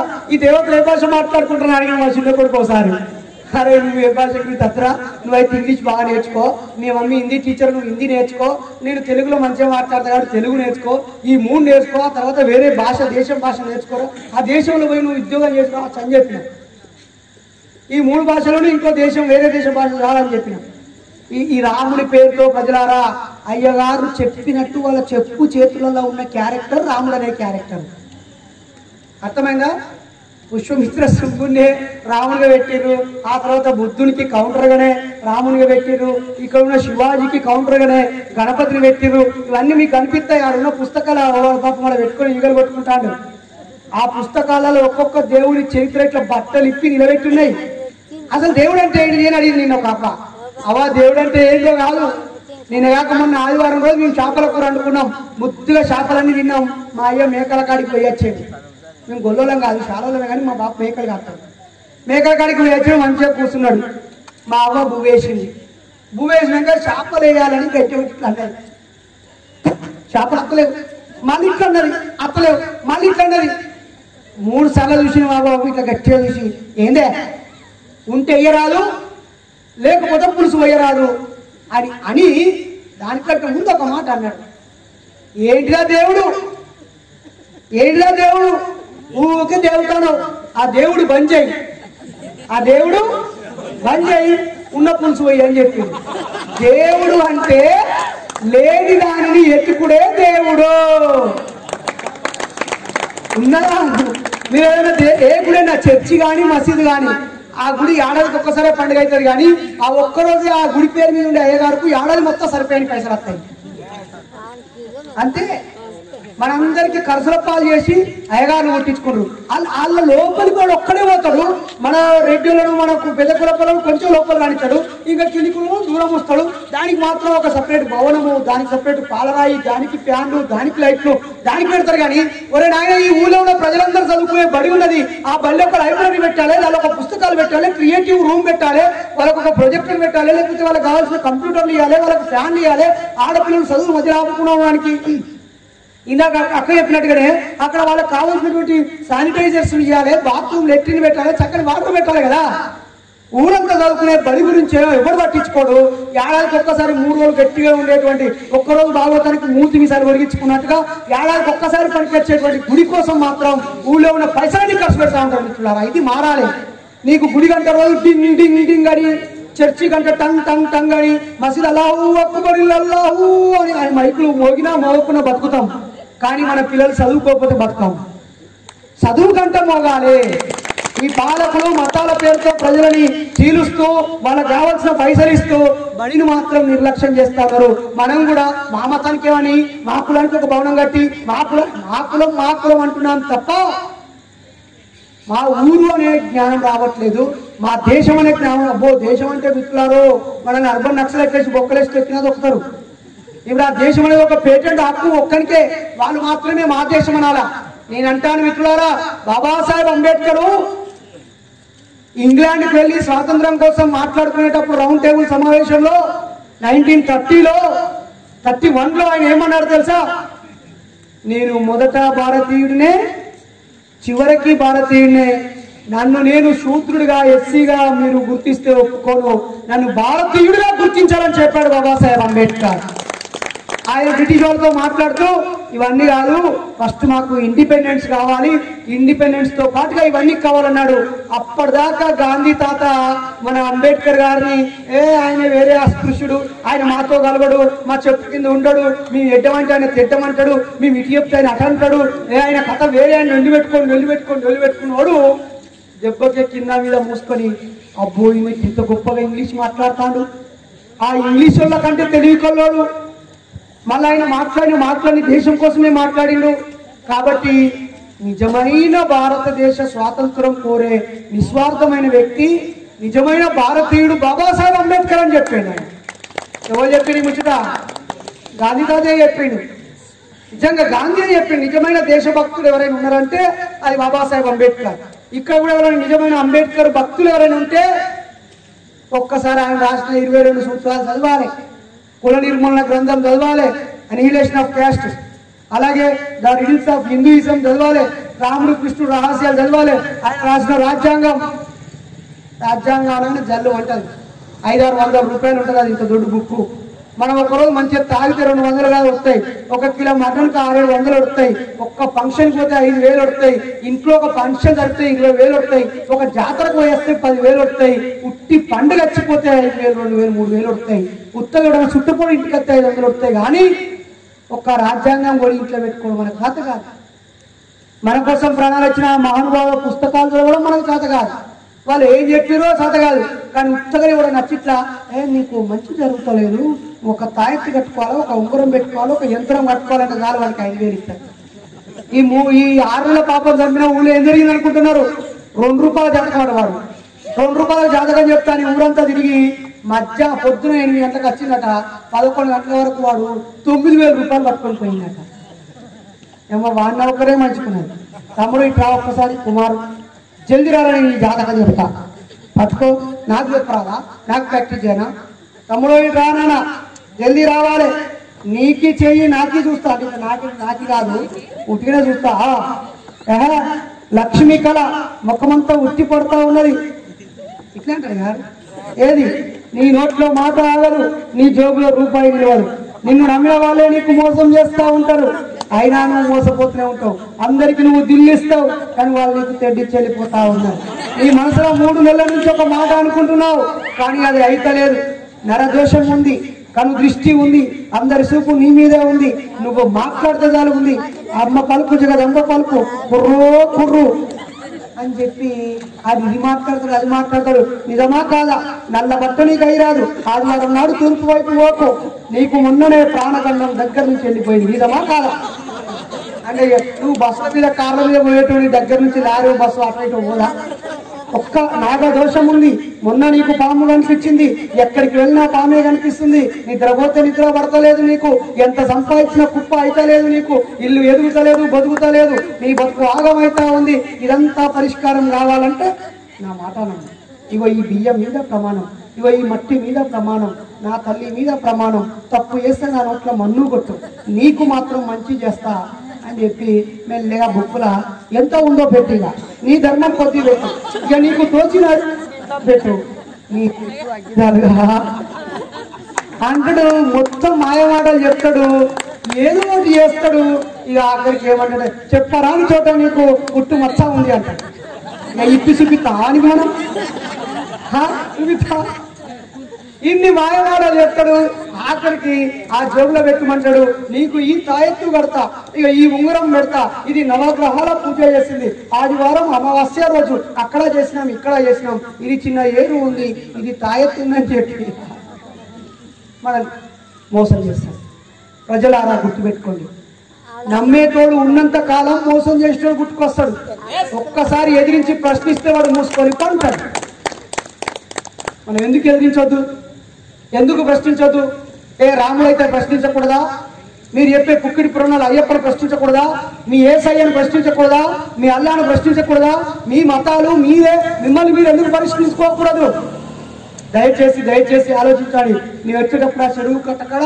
ఎర్ర ముద్ద పచ్చ ముద్ద నిమ్మకాయలు అవి ఏ ఆఫీసర్లు పెట్టినా నాకు తెలియదు ఎవరి ఇంటర్వ్యూ పెట్టినా నాకు తెలియదు కానీ ఈ ఊళ్ళో బాగానే గట్టిగా అమ్మేటోళ్ళు ఉన్నారని నాకు అర్థమైంది అక్క ఆ నిమ్మకాయ కొంచెం ఆడ వడే కుర్రి వాడ పెట్టిన కన్నా కావాలంటే తీసుకుపోయి షర్బత్ చేసుకుంటారు ఇవాళ మా మిత్రుడు ఇవాళ అక్కడ శ్రీనివాసు మరియు వారు రాజేశ్వరు షర్బత్ చేసి పోసి వచ్చేటప్పుడు అన్నాను వచ్చినావు కూల్ డ్రింక్ కావాలంటే కూల్ డ్రింక్ అని నన్ను తొందరగా తాగమంటావా అన్న అయ్యో స్ప్రైట్ చెప్తాను అరే స్ప్రైట్ తాగితే తొందరగా చెప్తారు కదా పండ్లు ఊసిపోతాయి కదా అన్న మాసాదేవన్న అరే మంచి మామిడికాయల సీజన్ పెట్టుకొని నువ్వు ఎప్పుడో రసం నిండి బాటిల్లో పోసింది ఇప్పుడు కనుక చిత్తా అంటున్నావు మరి ఇప్పుడు నీతో దోస్తున్నది అని ఇప్పుడు ఏం చేయాలి చెప్పు గొడుకులది చండానా ఏమాది నేను పోయే కానీ అండి పెట్టిరు వాళ్ళు నేను పోయే కానీ అండి పెట్టిరు మంచిగా రేపు పొద్దుగాల మా బామ్మడి పెళ్ళిలో కూడా గొడుకునే ఉంటుంది నాకు అది అద్దు కానీ ఇంత నిమ్మకాయ రసం పెట్టి పొద్దుగాలు ఎప్పుడో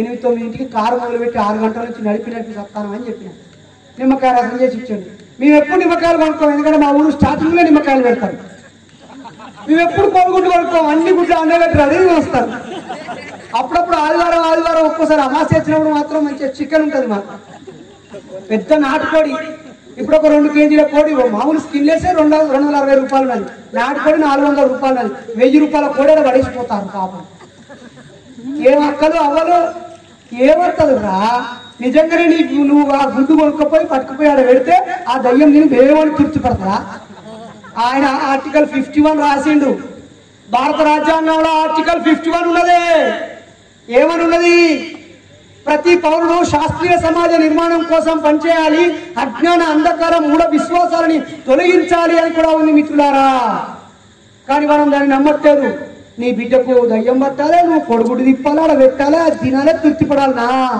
ఇక నీ బిడ్డ ముద్దుకున్నా నీ బిడ్డనే పట్టాలన్నా దయ్యం ఆ కొడుగుడ్లో చెప్పైన కొడుకును పట్టవచ్చు కదా కోలపారం ఆయన బిడ్డను పట్టవచ్చు కదా లేకపోతే ఆ షాపులకు లారీ గుడ్డు పట్టుకొస్తుంటే ఆ లారీ మాయం చేసుకొని అనేది అయిపోదా ఇక నీకు దగ్గర పట్టాలి, ఇటు ఇటు పెట్టాలి, నువ్వు ఉడకబెట్టాలి, బయట పెట్టాలి, అది ఆన్నే ఉంటుంది, కుక్కనో పందో దొక్కుతుంది. నిజమా కాదా? ఎంత అజ్ఞానంగా తయారవుతున్నాం. దేవుడు ఆకాశం నుంచి వచ్చిందంటారు. ఆకాశంలో గాలే ఉండదు, మీద గాలి ఉండదు కాబట్టి ఊపిరితిత్తులు పనిచేయాయి. వాళ్ళు మాట్లాడుకుంటే పక్క పుంటలో తినబడాయి. ఒకవేళ మీరు మొక్కే దేవుళ్ళు పైన ఉన్నారు అనుకుంటే మీరెంత గట్టిగా మొత్తుకున్నా మీరు తినబడదు, ఎందుకంటే గాలి లేదు కాబట్టి మీరు మొత్తుకునేదో ఇక్కడ వినబడేటట్టు మొత్తుకోరు. అయ్యో నా మగడు కొడతానని మొత్తుకుంటే పక్కన ఉన్న వాళ్ళు నచ్చి కాపాడతారు. లేకపోతే అయ్యో నా భార్య పొలు కొడతాను తంతానని చెప్పి మీకు అనిపిస్తే ఆ చుట్టుపక్కల ఉన్న లెవెల్లో ఒక అయ్యో పాపం పలానా నరేష్ను వాళ్ళ భార్య కొడతాందట తంతాందట అని చెప్పి ఆదుకుంటారు. మీకున్న ఏ కష్టమైనా మిత్రులారా, పెద్దలారా, ప్రజలారా, ఏ కష్టమైనా మీకు మీరుగా ఆలోచించి చైతన్యం పొందాలి. లేదంటే మీ పక్క వాళ్ళు ఎవరైనా అనుభవం ఉన్న వాళ్ళు సహాయం చేయాలి, లేదంటే తెలివి కళ్ళు సలహా ఇచ్చి సహాయం చేయాలి తప్ప మీరు ఎంత దేవుళ్ళకి మొత్తుకున్న, ఇందాకే తమ్ముడు సంపత్ కుమారు చక్కటి పాట పాడిరు, ఎంత మొత్తుకున్నా ఏసయ్య రాడు, అల్లా రాడు, ఆ దేవుళ్ళకు కూడా రాజ్యాంగమే రక్షణ. ఇప్పుడు ఈ గుళ్ళే దొంగలు పడ్డారన్నా పోలీసుల దగ్గరికి పోవాల్సిందే, సీసీ కెమెరా పెట్టుకోవాల్సిందే. వస్తుందా? కరెంట్ వస్తుందా? పోతుందా? జల్దీ వస్తుందా?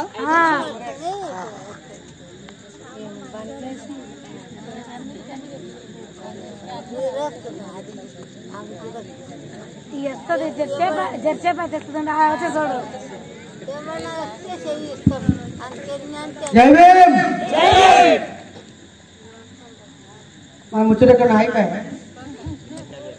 నిమ్మకాయ గడ మా తమ్ముడిని 2001 సంవత్సరంలో 20 ఏళ్ళు అవుతుంది. 20 ఏళ్ల కింద మా అమ్మ వాడిని దావకనకు టైంకు తీసుకపోక మంత్రగాని నమ్మి తాయెత్తు కట్టించి నిమ్మకాయ నెత్తి కింద తెచ్చి ఈ దర్గా కాడికి పోయి, అటు చర్చి కాడికి పోయి, అటు జమ్ముకుంట దగ్గర అయ్యగారి కాడికి పోయి ఆగమాగం అయ్యి ఎంజిఎం వరంగల్ దావకనకు తీసుకపోతే డాక్టర్ అన్నాడు, ముందే తీసుకొస్తే బతికించేటోళ్ళము, మీరు లేట్ చేసిరని చెప్పడంతో వాడిని ఇంటికి తెచ్చుకొచ్చుకున్నాక మే 9వ తేదీన తీసుకొచ్చినాం. 10వ తేదీ బతికిండు. మే 11వ తేదీ, రేపు 15 రోజులు ఉంది. మే 11వ తేదీన మా తమ్ముడు నా చేతిలో చచ్చిపోయింది. వాడు మంచి 6వ తరగతి పుస్తకాలు కొనుక్కొచ్చుకొని వాటికి బట్టలు వేసుకొని పిన్నులు కొట్టుకొని యూరియా సంచిని మంచిగా స్కూల్ బ్యాగ్ గా గుట్టించుకొని క్లాస్లో బాగా చదివి మంచిగా రాసే వ్యక్తి. కంపాక్స్ బాక్స్ కూడా ఆ రోజు తీసుకురామంటే పోయి తీసుకొచ్చిన. రేపు చచ్చిపోతానన్నాక కంపాక్స్ బాక్స్ కొనుక్కొచ్చుకున్నాడు మా తమ్ముడు. నువ్వు ఇవి పట్టుకురా అని, నేను బతుకుతా బల్లెకపోతా అని. కానీ నా చేతిలోనే చచ్చిపోయాడు. దయచేసి ఇక్కడ చిత్తూరులో అయితే మదనపల్లిలో, అనంతపురంలో మదనపల్లిలో 2 బిడ్డల్ని నరికి చంపింది ఒక పిచ్చి తల్లి. సూర్యాపేట మోతలో నిన్నగాక మొన్న బాబాసాహెబ్ పుట్టినరోజు తెల్లారే 15వ తారీఖు నాడే 7 రోజులు అయితే లేదు 6 నెలల పాపం నరికి చంపింది. ఒరిస్సాలో కూడా పంట వండాలని కొడుకునే కోసి ఆ రక్తం పొలమంతా చల్లింది. ఏంది గాయ దేశం? ఎక్కడుంటాయి దయ్యాలు? చచ్చిపోయిన దయ్యం అవుతారు అనుకుంటే పాకిస్తాన్ బార్డర్లో వాళ్ళు కాల్చి చచ్చిపోయిన సైనికులు వీళ్ళు దయ్యమై పట్టచ్చు కదా. మోడీ గారికి దేశభక్తి బాగుంటే ఈయనే చచ్చిపోయి దయ్యమై పాకిస్తాన్ లో పట్టచ్చు కదా. బీజేపీ సోదరులు లేకపోతే రకరకాల వాళ్ళు ఊకే పాకిస్తాన్ డౌన్ డౌన్ అంటారు కదా. వీళ్ళు 100 మంది చచ్చిపోయి దయ్యాలై వాళ్ళని అర్థం అయిపోతుంది కదా, వెళ్ళే పడుతుంది కదా. చుట్టూ ప్రపంచం భారతదేశం చుట్టూగా 9 దేశాలతో మనకు సంబంధాలు ఉన్నాయి. అటు Sri Lanka, Myanmar, Nepal, Bhutan, Tibet, China, Afghanistan, Pakistan, ఇన్ని దేశాల బాటల్లో ఇంతమంది సైనికులు కాపలా ఎందుకు ఉండాలి? ఒక్కడు చచ్చిపోయినట్టు దయ్యం అయిపోతే అయిపోతాయి కదా. మరి ఒక్క దయ్యమైనా దయ్యమైన నేను నాకు కోరికలతో దయ్యం అయిపోయాయని చెప్పి మంచిగా ఎర్రగా బుర్రగా ఉండాలని పవన్ కళ్యాణ్, మహేష్ బాబును పట్టుకొని పీడుతాయా? లేకపోతే బాగా తినాలి చికెన్ మటన్ అని ఫీల్ అయితే ఆ బవాచి హోటల్నో ప్యారడైజ్ హోటల్నో ఆ చికెన్ బిర్యానీ మాయం చేసుకొని తింటాయా?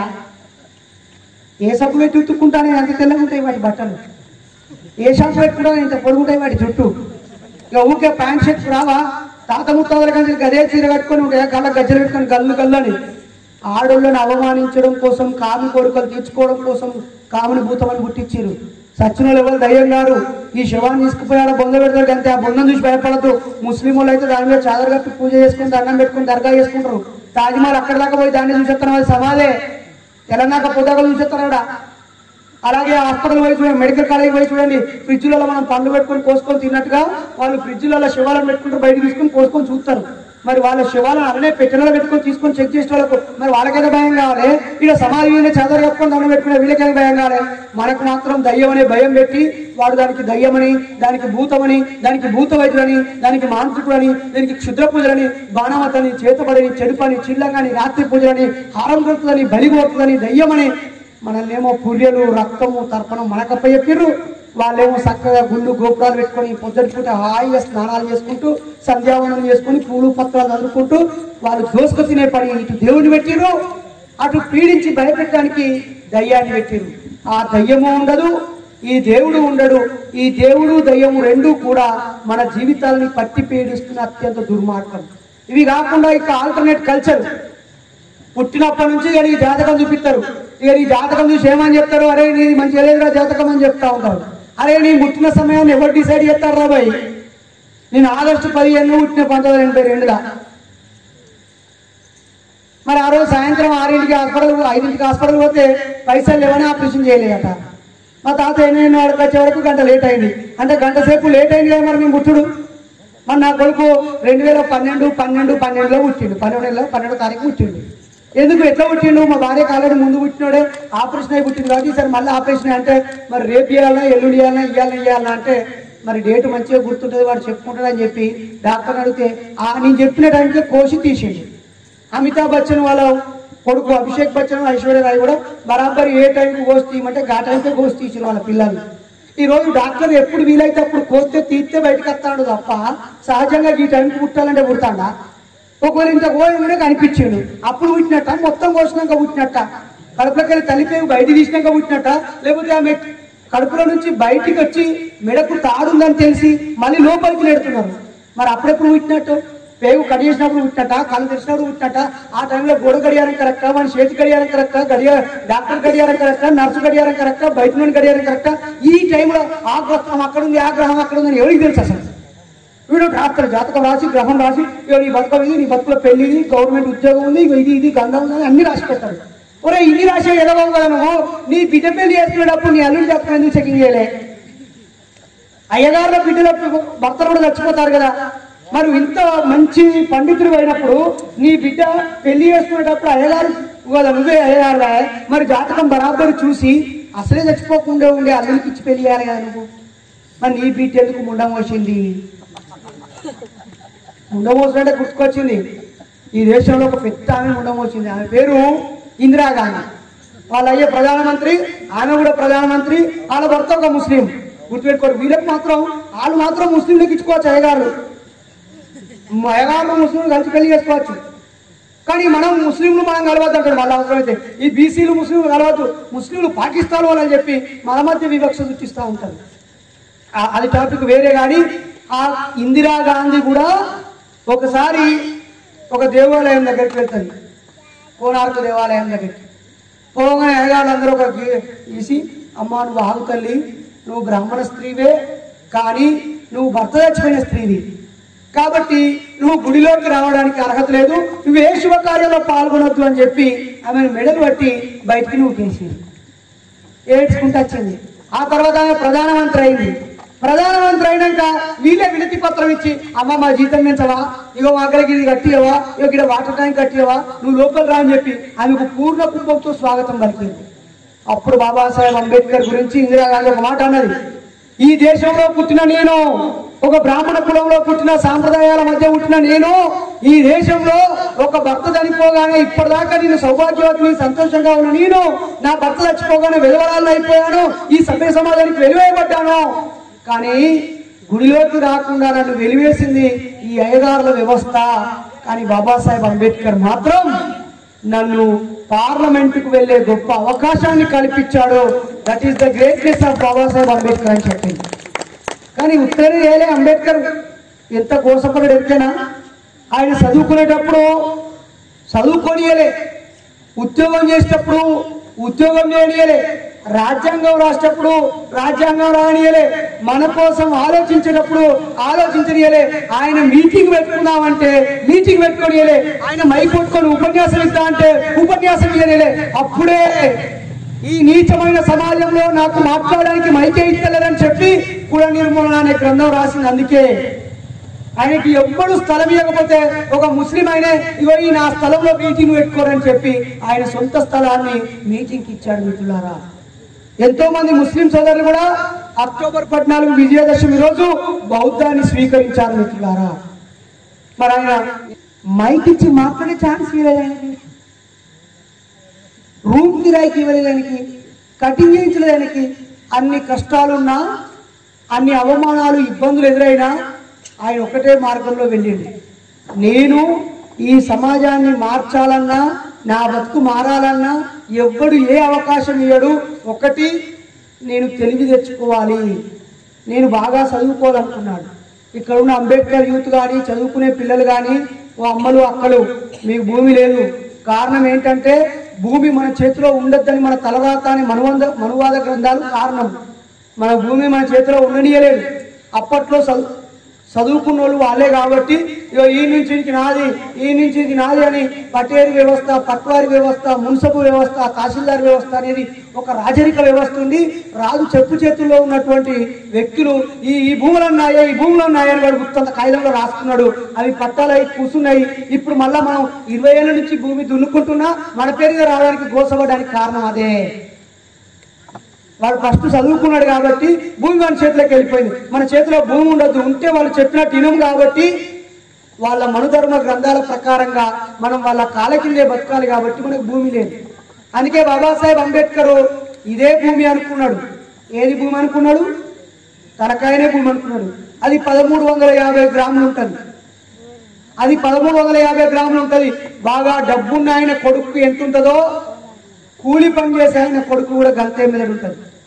కాబట్టి మీ బిడ్డలని, మీ కొడుకులని, అరే నేను గోసపడుతున్నా, కష్టపడుతున్నా, నీ బతుకు బాగుపడాలంటే అదో బాబాసాహెబ్ అంబేద్కర్ లాగా నువ్వు నీ తలకాయని నీ భూమి అనుకొని దీంట్లో పిచ్చి మొక్కలు మొలవకుండా పీకేసి మంచి ఆలోచనలు పెట్టి క్రమశిక్షణ పెట్టి నీ బతుకు భవిష్యత్తు గురించి ఆలోచించి ఉన్నత చదువులు చదువురా. అటు ఇటు దిక్కులు చూడకు, నీ సమయం వేస్ట్ చేసుకోకు, నీ మెదడు ఖరాబు చేసుకోకని మన వాళ్ళని మనమే చైతన్యం చేసి చదువు వైపు నడిపించాల్సిన అవసరం ఉంది మిత్రులారా. అయితే ఒక్క చదువు వస్తే సరిపోద్దా? సరిపోదు. ఉద్యోగాలు వస్తాయి ఎవరిస్తాడు? అలా కంపెనీలన్నీ వాళ్ళేనే. నువ్వు వేరే దేశం పోయినా అక్కడ కూడా వాళ్ళే కంపెనీలు ఉంటాయి. అన్ని చోట్ల ఉంటుంది వ్యవస్థ. మీరు ఉదయం లేచినప్పుడు వాడే వస్తువు నుంచి రాత్రి పడుకునేదాకా వాడే వస్తువు, పుట్టుక కాంచెలు సచ్చేదాకా ప్రతి వస్తువు ఉత్పత్తికి యజమాని వాడు ఉంటాడు. శ్రమ చేస్తున్న మనలే ఉంటారు. అందుకే ఎలా ఎర్రజెండా అన్నారు, శ్రామికులు వర్ధిల్లాలి, వాళ్ళకు హక్కులు కావాలి, మన కార్ల్ మార్క్స్ సిద్ధాంతాన్ని ఇక్కడ పెట్టాలి, ఈ దోపిడీ వ్యవస్థ పోవాలని వాళ్ళు ఎందుకు అంటారనుకుంటారు? ఆ దోపిడీ ఇప్పుడు మారిపోయింది, తెలివి కళ్ళ దోపిడీగా మారిపోయింది.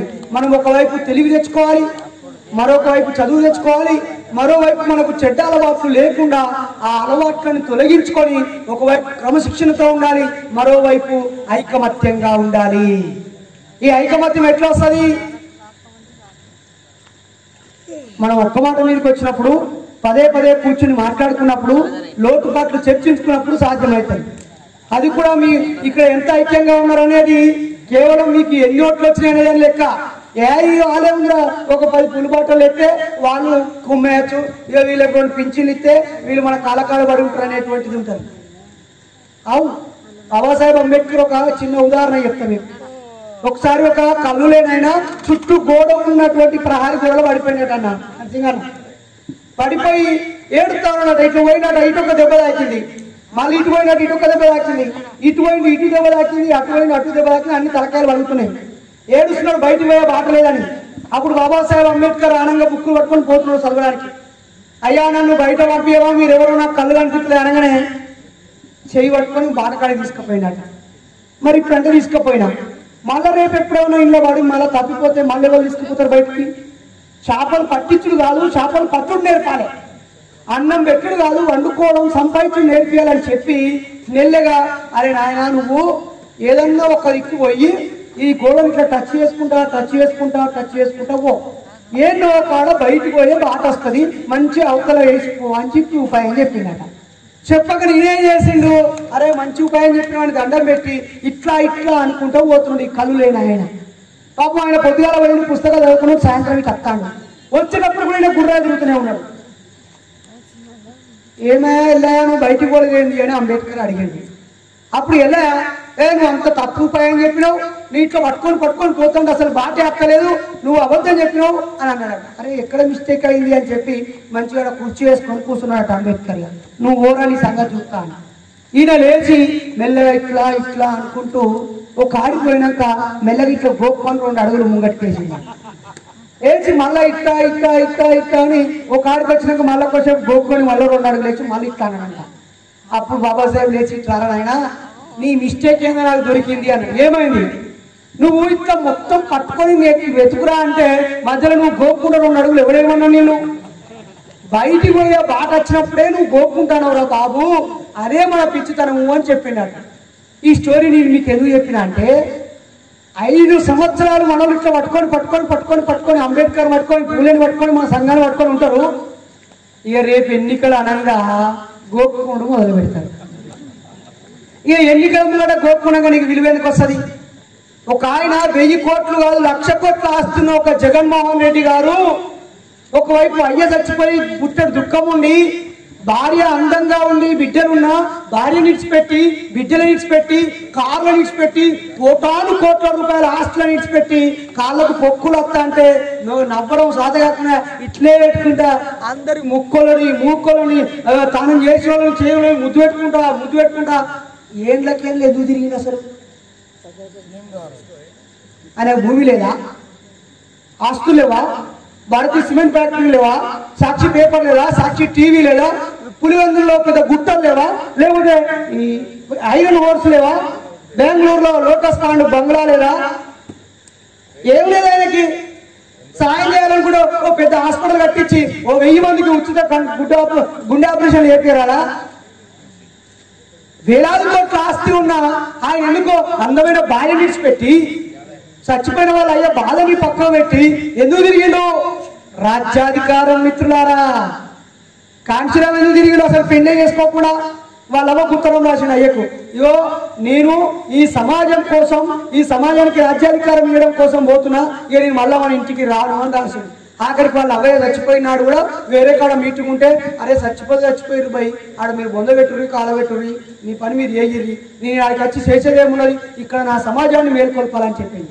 అలాగే బాబాసాహెబ్ అంబేద్కర్ గారు కూడా రౌండ్ టేబుల్ సమావేశానికి వెళ్ళినప్పుడు వాళ్ళ పిల్లలు చచ్చిపోతే, వాళ్ళ కొడుకు చచ్చిపోతే రమాబాయి ఏమన్నా ఎరికినా, అయ్యా ఈ బాధ నేను దిగమింగుతా కానీ అక్కడ మన భవిష్యత్తు కోసం పోతున్నావు, నువ్వు పోయేక్కడ మనసు మనాలు పెట్టుకోకు, బాధపడకు నువ్వు అని చెప్పింది. ఈయన చదువుకు పోయినప్పుడు కూడా వీళ్ళ కొడుకు రాజారత్నం చచ్చిపోతే ఉత్తరం రాస్తే నా కొడుకు చచ్చిపోయినా నేను ఉత్తరం రాస్తే ఆయన చదువు ఎక్కడ ఖరాబ్ అవుతుంది అని చెప్పి రాయలే. చివరికి వచ్చే ముంగట నువ్వు వచ్చినాక మన కొడుకేలే నువ్వు అంటావు కాబట్టి నేను నా కొడుకుని చూపించలేను, కాబట్టి మన కొడుకు చనిపోయిందయ్యా అని ఉత్తరం రాసింది ఆ రమాబాయి. 4 కొడుకులు పుడితే 3 చచ్చిపోయారు, ఒక బిడ్డ పుడితే బిడ్డ చచ్చిపోయింది. అయినా అంత తెలివి కల్లా ఆయన నేను డబ్బు సంపాదించాలి పేరు సంపాదించాలని కాకుండా మనందరి బతుకులు బాగుపడాలని ఆలోచన చేసేది. మరి మన గూడెం లేదా మన పల్లె మన కాలనీ లేదా మన ఇల్లు బాగుపడడానికి మనం ఏం చేస్తున్నాం? దేశం కోసమైన కొడుకులని చంపుకున్నాడు, బిడ్డలను చంపుకున్నాడు, ఆస్తి చంపుకున్నాడు, అన్ని చంపుకుని మన కోసం పనిచేస్తున్నాడు. కనీసం నీ ఇల్లు నువ్వు బాగుపడడానికైనా నువ్వు శుభ్రంగా ఉంటున్నావా? ఇల్లు శుభ్రం చేసుకునేప్పుడు నీ అమ్మకు నీ భార్యకు నువ్వు సహాయం చేస్తున్నావా? నీ బిడ్డలకి మంచి చదువు చెప్తున్నావా? నీకు ఇబ్బంది కలిగించేటువంటి తాగులు మానేస్తున్నావా? లేదా వృధా ఖర్చులు మానేస్తున్నావా? సొల్లు కబుర్లు సెల్లుల్నే పెట్టి కూర్చుంటున్నావా? లేకపోతే అక్కర్రాని సినిమాల కోసం ఖర్చు పెడుతున్నావా? లేదా మహానుభావుల చరిత్రలు తెలుసుకుంటున్నావా? మన కోసం ఎక్కడైనా పోరాటం జరుగుతున్నప్పుడు అలా పాల్గొంటున్నావా? మన వాళ్ళ చెట్టులు వేసినప్పుడు, మన వాళ్ళని వెలివేసినప్పుడు, మన వాళ్ళని చంపుతున్నప్పుడు, మన వాళ్ళని కించపరుస్తున్నప్పుడు, మలమూత్రాలు తాగిస్తున్నప్పుడు, బట్టలు ఇప్పి ఊరేగింపు చేస్తున్నప్పుడు నువ్వు కాలు కదిలించి నీ ఇంట్లో నుంచి బయటకు వచ్చి నీ చైతన్యాన్ని నీ బాధ్యతను నిర్వహిస్తున్నావా? అంబేద్కర్ వెళ్ళిపోతూ 3 ముక్కలు చెప్పిపోయింది మీకు. మీరు ఏదైతే పొందారో తిరిగి సమాజానికి చెల్లించండి. 1 మీ సమయాన్ని కేటాయించండి. 2 మీ డబ్బును మీ సంపదలో 5% కేటాయించండి. 3 మీ జ్ఞానాన్ని ఇవ్వండి. టైము టాలెంట్ ట్రెజరు ఈ 3 తిరిగి సమాజానికి చెల్లించమని రాసి పెట్టింది ఆయన. షెడ్యూల్ కాస్ట్ ఫెడరేషన్ పెట్టిన ఆయన, ఉద్యోగాలకు సంఘం పెట్టిన ఆయన, కల్చరల్ సంఘం పెట్టిన ఆయన. ఆయన చచ్చిపోతూ నేను పుట్టినప్పటి నుంచి చచ్చేదాకా మా ఇంట్లోకి ఏ గారిని రాని అని అన్నాడు. నేను హిందూ మతంలో పుట్టినా కానీ నేను హిందూ మతంలో చచ్చిపోను. ఎందుకంటే నేను హిందూ మతంలో ఉన్నాను అంటే నా ఇజ్జత్ పోతుంది. హిందూ మతం ప్రకారంగా నేను ఉన్నాను అని అంటే నేను లంజా కొడుకునని ఒప్పుకోవాలి. కాబట్టి నేను లంజా కొడుకు కాదు. నా తల్లి ఎక్కడో అంటే నేను పుట్టలేదు, నా తల్లిదండ్రులకే నేను పుట్టాడు. కాబట్టి నేను హిందూ మతంలో ఉన్నాడు. హిందూ మతంలో 4 వర్ణాలు ఉన్నాయి. అందులో మీది 3 వర్ణాల వాళ్ళు కింది ఆడవాళ్ళతో తప్పుగా ఉంటే పిచ్చి పిచ్చిగా పుట్టిన పిల్లని దేవుడికి పుట్టిన పిల్లలు, హరిజనులు, పంచములు, అంటరాని వాళ్ళు, అస్పృశ్యులు, అతిశూద్రులు అన్నారు. కాబట్టి నేను అతిశూద్రుని కాదు, అంటరాని వాడిని కాదు, అస్పృశ్యుని కాదు, నేను కడజాతి వాడిని అసలే కాదు. నేను భారతీయుని, ఈ దేశంలో పుట్టి పెరిగిన మూలవాసిని నేను. కాబట్టి ఈ దేశంలో పుట్టి పెరిగి దేవుడు లేని, ఆత్మ లేని, పునర్జన్మ లేని, స్వర్గం లేని, నరకం లేని ఈ వ్యవస్థను నిర్మించినటువంటి బుద్ధుడి దారిలో నేను వెళ్తున్నాను. నన్ను ఇష్టపడే వాళ్ళు, నన్ను గౌరవించే వాళ్ళు నా మార్గంలో రండి అని చెబితే 5.5 లక్షల మందితో నాగాపూర్లో ఆయన బౌద్ధాన్ని స్వీకరించి ఈ బ్రహ్మ విష్ణు మహేశ్వరులను దేవుడిగా అంగీకరించనని చెప్పాడు. గౌరీ గణపతులను పూజించనన్నాడు. రాముని, కృష్ణుని దేవుని అవతారంగా భావించనన్నాడు. ఆఖరికి బుద్ధుని కూడా దేవునిగా భావించనని చెప్పాడు. నేను అబద్ధం ఆడను, నేను మోసం చేయను, నేను వ్యభిచారం చేయను, నేను మద్యం సేవించను, నేను ఏ జీవరాశిని కూడా హింస పెట్టను, నీతిగా నిజాయితీగా గౌరవంగా బతుకుతాను అని చెప్పి ఆయన 22 ప్రతిజ్ఞలు రాసి సంతకం పెట్టాడు. మిత్రులారా, మరి మనం ఆయన రాసిన పుస్తకాలు చదవమాయే, ఆయన పుట్టి పెరిగి సచ్చిన ప్రదేశాలు చూడడానికి పోమాయే, ఆయన ఫోటో మన ఇంట్లోనే మనకి ఇంటికంత ఉపయోగపడే దేవుళ్ళ ఫోటోలు పెట్టుకుంటామాయే. ఒక్కసారి దేవుళ్ళ ఫోటోలు చూడండి. మన దీపాలకి మా ఊళ్ళో ఆమె దేవునికి ఫోటో దీపం పెట్టింది. ఆ దీపం కాలింది, ఆ ఫోటో కాలింది, ఆ గుడిసె కాలింది. వచ్చేవరకు 10-20 వచ్చేసరికి గుడిసె మొత్తం కాలిపోయింది. మరి ఏమైనట్టు కథ? పక్కపడి శరీరం అయితే పిడుగుపడ్డది, గుడి మొత్తం 2 పక్కల విడిపోయింది. తిరుపతిలో కూడా పడ్డది తెలుసా? ఆ మధ్య దేవుడి ముందు నా వ్రతం కాలిపోయిందని ఆంధ్రప్రదేశ్లో పెద్ద లొల్లి చేశారు. గుర్తుపెట్టుకోండి ప్రజలారా, దేవుళ్ళ పేరుతో మనల్ని దేవుడికి ముడిపెట్టి దేవుడిని వాళ్ళ కింద పెట్టుకొని వాళ్ళు చెప్పినట్టు మనల్ని ఆడిస్తారు. అదే మనం మెడలో వచ్చి దేవుడిని పీకి పడేసాం అనుకో, ఎవడు ఏం పీకలేడు మనల్ని. అందుకే ఉచ్చ పోసుకుంటారు. అక్కడికి ఒక ముస్లిం వచ్చి కాషాయ జెండా పెట్టినాక, మన ఒక పచ్చ జెండా పెట్టినాక చెట్టుకు ఏమన్నది కానీ అంటారు. ఒక యేసుప్రభు వచ్చి ప్రార్థన చేసుకుని ఒక గుడి చేసుకుని అనుకో, ఏం కాదు కానీ అంటారు. అలాగే ఒక పోషమ్మ గుడి పెట్టినా కానీ అంటారు. ఆడొక రాయి పెట్టి దండం పెట్టినా కానీ అంటారు. కానీ ఇదంతా తప్పురా అనే నాస్తికులతో మాత్రం ఉచ్చ పోసుకుంటారు. అందుకే ఈ దేశంలో చార్వాక లోకాయుతుల సిద్ధాంతాన్ని ప్రజల్లోకి తీసుకుపోవాలి. దేవుడు లేడనే సత్యాన్ని గ్రహించాలి. అయితే ఒక్క దేవుడు లేదంటే సరిపోదు. ప్రజల్ని సమీకరించే కొన్ని సంఘాలు కావాలి, వాళ్ళని నడిపించే రాజకీయ వేదికలు కావాలి, రాజ్యాధికారం కావాలి, పాలిటిక్స్ కావాలి, ఈ సమాజాన్ని నడిపించడానికి రాజ్యాంగం కావాలి, న్యాయ వ్యవస్థ కావాలి, పోలీసు వ్యవస్థ కావాలి, ఆల్టర్నేట్గా అనేక విషయాలు కావాలి. అయితే ఈ కల్చరల్ రివల్యూషన్ రావడం కోసం మాత్రం ఖచ్చితంగా మనం ఆలోచించాలి. యువకులారా, విద్యార్థులారా, ఈ గుట్టి నమ్మకాలు, మూఢనమ్మకాలు మన ప్రజల్ని ఆ మతవాదుల చేతుల్లో ఆ దేవుడి పేరుతో మోసపోయే వ్యక్తులుగా తయారు చేస్తున్నాయి. కాబట్టి దేవుణ్ణి వదిలిపెట్టండి. దేవుడి వల్ల ఏం ఉపయోగం లేదు, మీ వల్ల దేవుడికి ఉపయోగం. మీరు గుడికి పోకపోతే పాకిస్తాన్ విడిపోయాక అక్కడ బోలని పేరు ప్రత్యేకత ఉన్న గుళ్ళు ఈగలు కొట్టుకొని దోమలు కొట్టుకుంటున్నాయి. ప్రజలు పోతేనే గుడికి విలువ, లేకపోతే విలువ లేదు. ఇప్పుడు బళ్ళని ఈగలు కొట్టుకుంటున్నాయి. 60-70 మంది 100 మందితో ఉంటున్నాయి బడులన్నీ. ఆడ టీచర్లు ఖాళీగా కూర్చుంటున్నారు పాపం. అందుకే మనం మన బడినే గుడిగా మార్చుకోవాలని చెప్పాడు మన కేరళకు చెందినటువంటి నారాయణ గురువు. బడి అవసరం, గుడి అవసరం లేదని చెప్పాడు పెరియార్ రామస్వామి. ఏకంగా వినాయకుడి విగ్రహాలను పలగొట్టి ఖర్చు చేసిండు పెరియార్ రామస్వామి. రాజ్యాంగాన్ని కూడా కాలబెట్టింది తెలుసా పెరియార్ రామస్వామి. ఎందుకు ఎలా కాలబెట్టాడు అనుకుంటున్నారు? ఈ రాజ్యాంగంలో ఒక మిస్టేక్ ఉంది. ఆ మిస్టేక్ని బేస్ చేసుకొని ఉన్నత కులాలలో మనల్ని మోసం చేస్తున్నారని చెప్పి తాను సాధించినటువంటి సమానత్వ హక్కుకి, రిజర్వేషన్లకి ఇది ఇబ్బంది అవుతుందని ఆర్టికల్ 14కి 19కి సబ్ క్లాసును చేర్చి చట్టం ముందు అందరూ సమానమే అయినప్పటికీ సమానత్వం రావడం కోసం ఆర్టికల్ 20లోనూ 40లోనూ ఉన్నటువంటి 39లో ఉన్నటువంటి వాటికి ఇది విఘాతం కలగకుండా రిజర్వేషన్లు కొనసాగాలనే అమైన్మెంట్ చేయించాడు. ఈ విషయం చాలా మందికి తెలియదు. కాబట్టి ప్రజలారా, మనం విపరీతంగా మన చరిత్రను తెలుసుకుందాం. మనది కాని చరిత్రని, దేవుళ్ళ చరిత్ర 100 సార్లు చెప్తారు, కానీ మహనీయుల చరిత్ర ఒక్కడే చెప్పడు. చెప్తాడా? పండిత అయోధ్యరాజు గురించి తెలుసా? ఇప్పుడు మన అక్కలు జాకెట్ వేసుకుంటున్నారు. ఈ జాకెట్ వేసుకోవడం కోసం ఆయన పోరాడినని మనకు తెలుసా? నంగేలి మాత నాయుడ నువ్వు 2 పొంగు కట్టాలని చెప్పి అయ్యప్ప స్వామి ఆ గుడి వాళ్ళు అక్కడ ఉన్నటువంటి మైసూరు రాజులు, కేరళ రాజులు, ట్రావెన్కోర్ సంస్థానం వాళ్ళు ఈ రొమ్ము పన్ను విధిస్తే అరే ఈ రొమ్ము నీకు పాలియడానికి రా, నాకెందుకురా ఈ రొమ్ము అని కోచ్ చేతిలో పెట్టింది నంగేలి మాత. చేతిలో పెడితే వాడు బెదిరిపోయి చచ్చిపోయింది.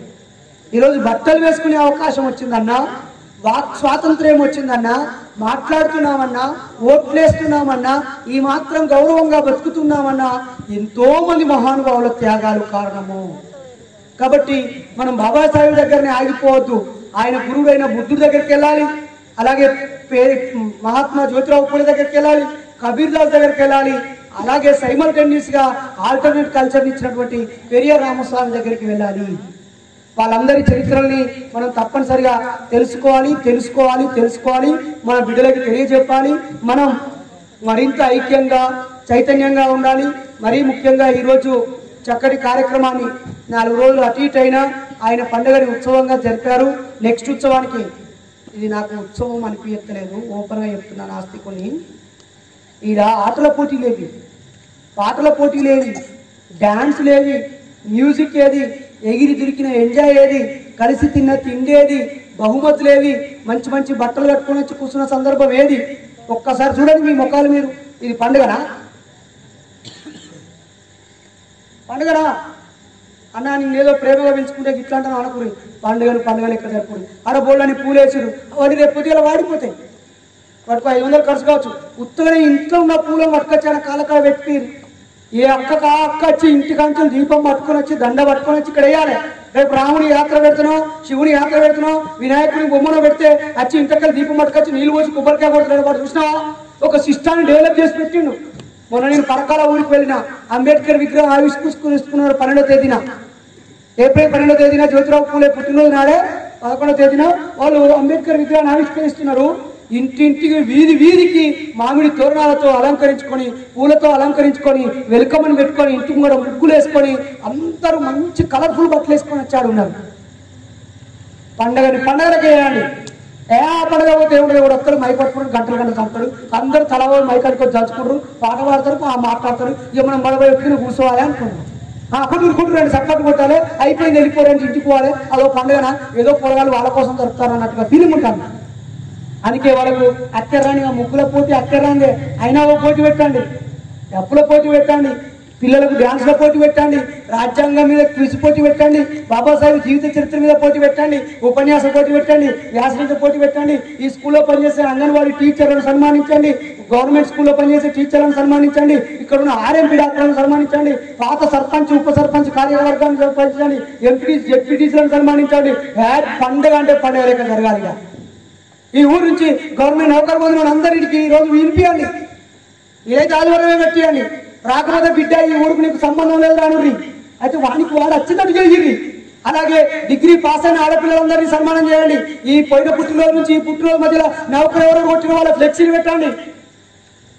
లేదంటే 10వ తరగతి పాస్ అయిన పిల్లలందరినీ, ఫస్ట్ సెకండ్ వచ్చిన వాళ్ళని ప్రత్యేకంగా సన్మానించండి.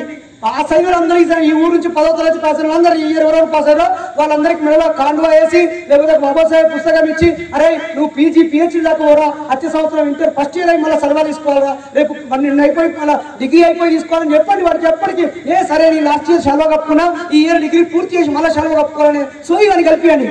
ఆ రోజు 10వ తరగతిలో 7 రాష్ట్రాలకు ఫస్ట్ ర్యాంక్ వచ్చాడు బాబాసాహెబ్ అంబేద్కర్. అప్పుడే ఆయనకి జ్యోతిరావు పూలే పుస్తకం చరిత్రలోకి వచ్చింది కాబట్టి పూలేని చదివాడు, మనకు అందించాడు, బౌద్ధం చదివాడు, ప్రత్యామ్నాయ సంస్కృతిని అందించి పరివర్తన చెందాడు మిత్రులారా. కాబట్టి మనమే క్రియేట్ చేసుకోవాలి, కలర్ఫుల్ గా ఉండాలి మన ఉత్సవాలు, మన పండుగలు. ఇంకా ఇంకా ఇంకా ఎన్ని రకాల వీలైతే అన్ని రకాల ప్రయత్నించాలి. జరుగుద్దో జరగదో, కరోనా వల్ల జరుగుద్దో జరగదో, పాత కమిటీ వాళ్ళు మనకి ఛాన్స్ ఇస్తారో ఎవరో కొత్తకి పరిచయం ఉందో లేదు, ఎట్ట చెప్తాను వాళ్ళు చూచుడు, లేకపోతే వీడు ఇచ్చిన వాళ్ళు అక్కరా అని వాడు ఇన్ని పైసలు అయితే ఒకరు బెదిరించుడు. మొత్తం ఈ ఊళ్ళో బయట ఒక్కరు వీళ్ళొకరు, నాశనం కూడా వీళ్ళొకరు, ఈ ఊళ్ళో జరుపుని ఉత్సవాలకి ఒక అయ్యగారు వచ్చి ఏం చదువుతాను, ఇన్నేళ్ళ నుంచి చదువుతాను కదా మంత్రాలు, ఒక్క మంత్రం యొక్క అర్థమని మీకు చెప్పిందా? అర్థం కాని మంత్రాలు మాత్రం ముందు కూర్చొని ఇట్లా కూర్చొని ఇంత ఆవుతాం ఇంటవాయినా. అందుకే చదువురి, రామాయణం చదువురి, 100 ప్రశ్నలు వస్తాయి. మీరు భారతం చదువురి, 1,00,000 ప్రశ్నలు వస్తాయి. ఆ పుక్కిరి పురాణాలు చదువురి, బైబుల్ చదువురి, ఖురాన్ చదువురి. అరే గిట్టెట్టయితే అని ప్రశ్నించరి, వాళ్ళే మిమ్మల్ని మెడబెట్టి బయటికి పెట్టేస్తారు. కానీ నేను రామాయణం అక్కర్లేదు మిమ్మల్ని. అందుకే ప్రజలారా, దేవుడు మతం మత్తు లాంటిది, దేవుడు దోపిడి బొమ్మ బొరుసు లాంటిది, పూర్తిగా మోసం. ఒక చిన్న ఎగ్జాంపుల్ ఇచ్చి నేను ముగిస్తాను.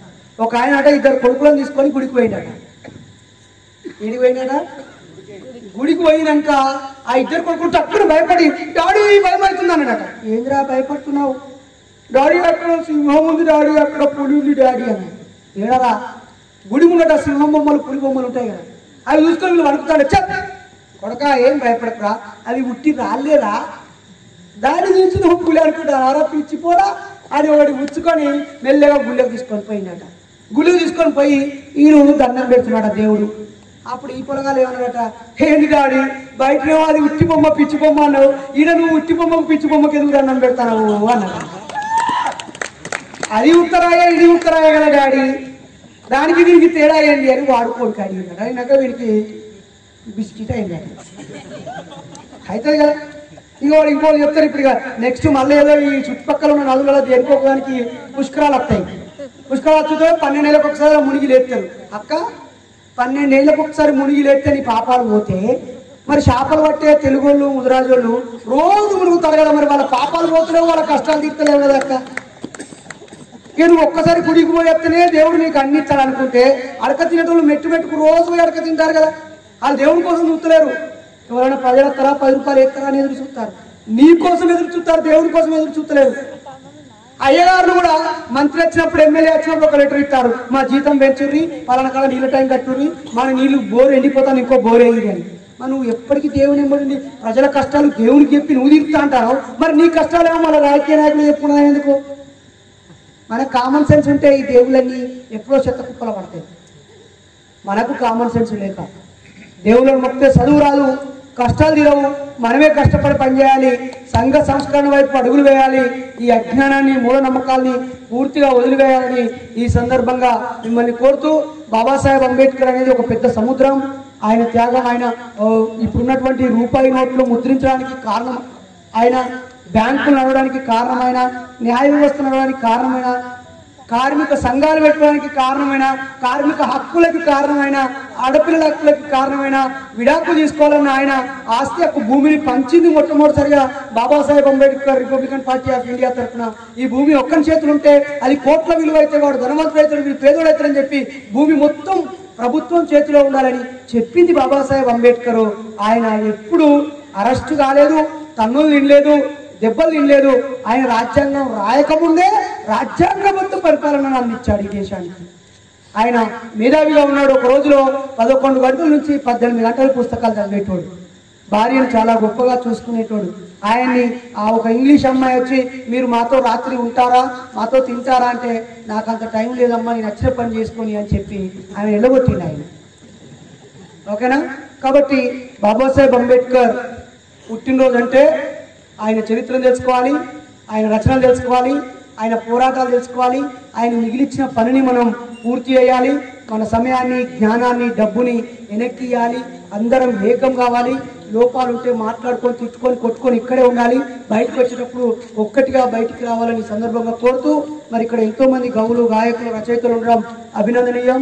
ఇంతమంది అక్కలు మీకు తోడుగా ఉన్నారు, వీళ్ళలో చైతన్యం నింపి వీళ్ళ నాయకులుగా మార్చాల్సిన అవసరం ఉందని ఈ సందర్భంగా తెలియజేస్తూ, మరి ఇంతసేపు విన్నందుకు యూట్యూబ్ ద్వారా చూస్తున్న మీరు 4గురికి వంచండి. మీరు కూడా చదివి ఉపన్యాసం ఇవ్వండి. ఉపన్యాసం ఒక్కరి సొత్తేం కాదు, ఎవరైనా మాట్లాడతానే అదే వస్తుందని ఈ సందర్భంగా తెలియజేస్తూ, ఏది ఏమైనా సూటిగా అంబేద్కర్ గురించి మీరు చెప్పింది మీకు ఎక్కకపోవచ్చు, మీరు చదువురి ఎక్కొద్ది. అలాగే మీ బతుకును మీరు గట్టిగా బతికి 10 మందికి సహాయం చేసేలాగా జీవించండి. అలాగే రాజ్యాధికారము, రాజకీయ అంశం వచ్చినప్పుడు మాత్రం కఠినంగా ఉండి ఇట్నే ఉండాలి తప్ప గోక్కోవద్దని ఈ సందర్భంగా కోరుతూ, ఇంత మంచి అవకాశం ఇచ్చి ప్రేమగా నన్ను ఆహ్వానించినటువంటి నరసింహ తమ్ముడికి, అలాగే అతనికి తోడుగా ఉన్నటువంటి యువకులకి, వేరువేరు గ్రామాల నుంచి వచ్చేసినటువంటి అంబేద్కర్ అభిమానులకి, నాతో పాటు వేదిక మీద ఉన్న పెద్దలకి, అందరికీ పేరు పేరున భారత నాస్తిక సమాజం తరఫున మూఢనమ్మకాల నిర్మూలన ఉద్యమం పక్షాన ఉద్యమాభివందనాలు తెలియజేస్తూ ముగిస్తున్నాను. జై భీమ్, జై ఇన్సాన్.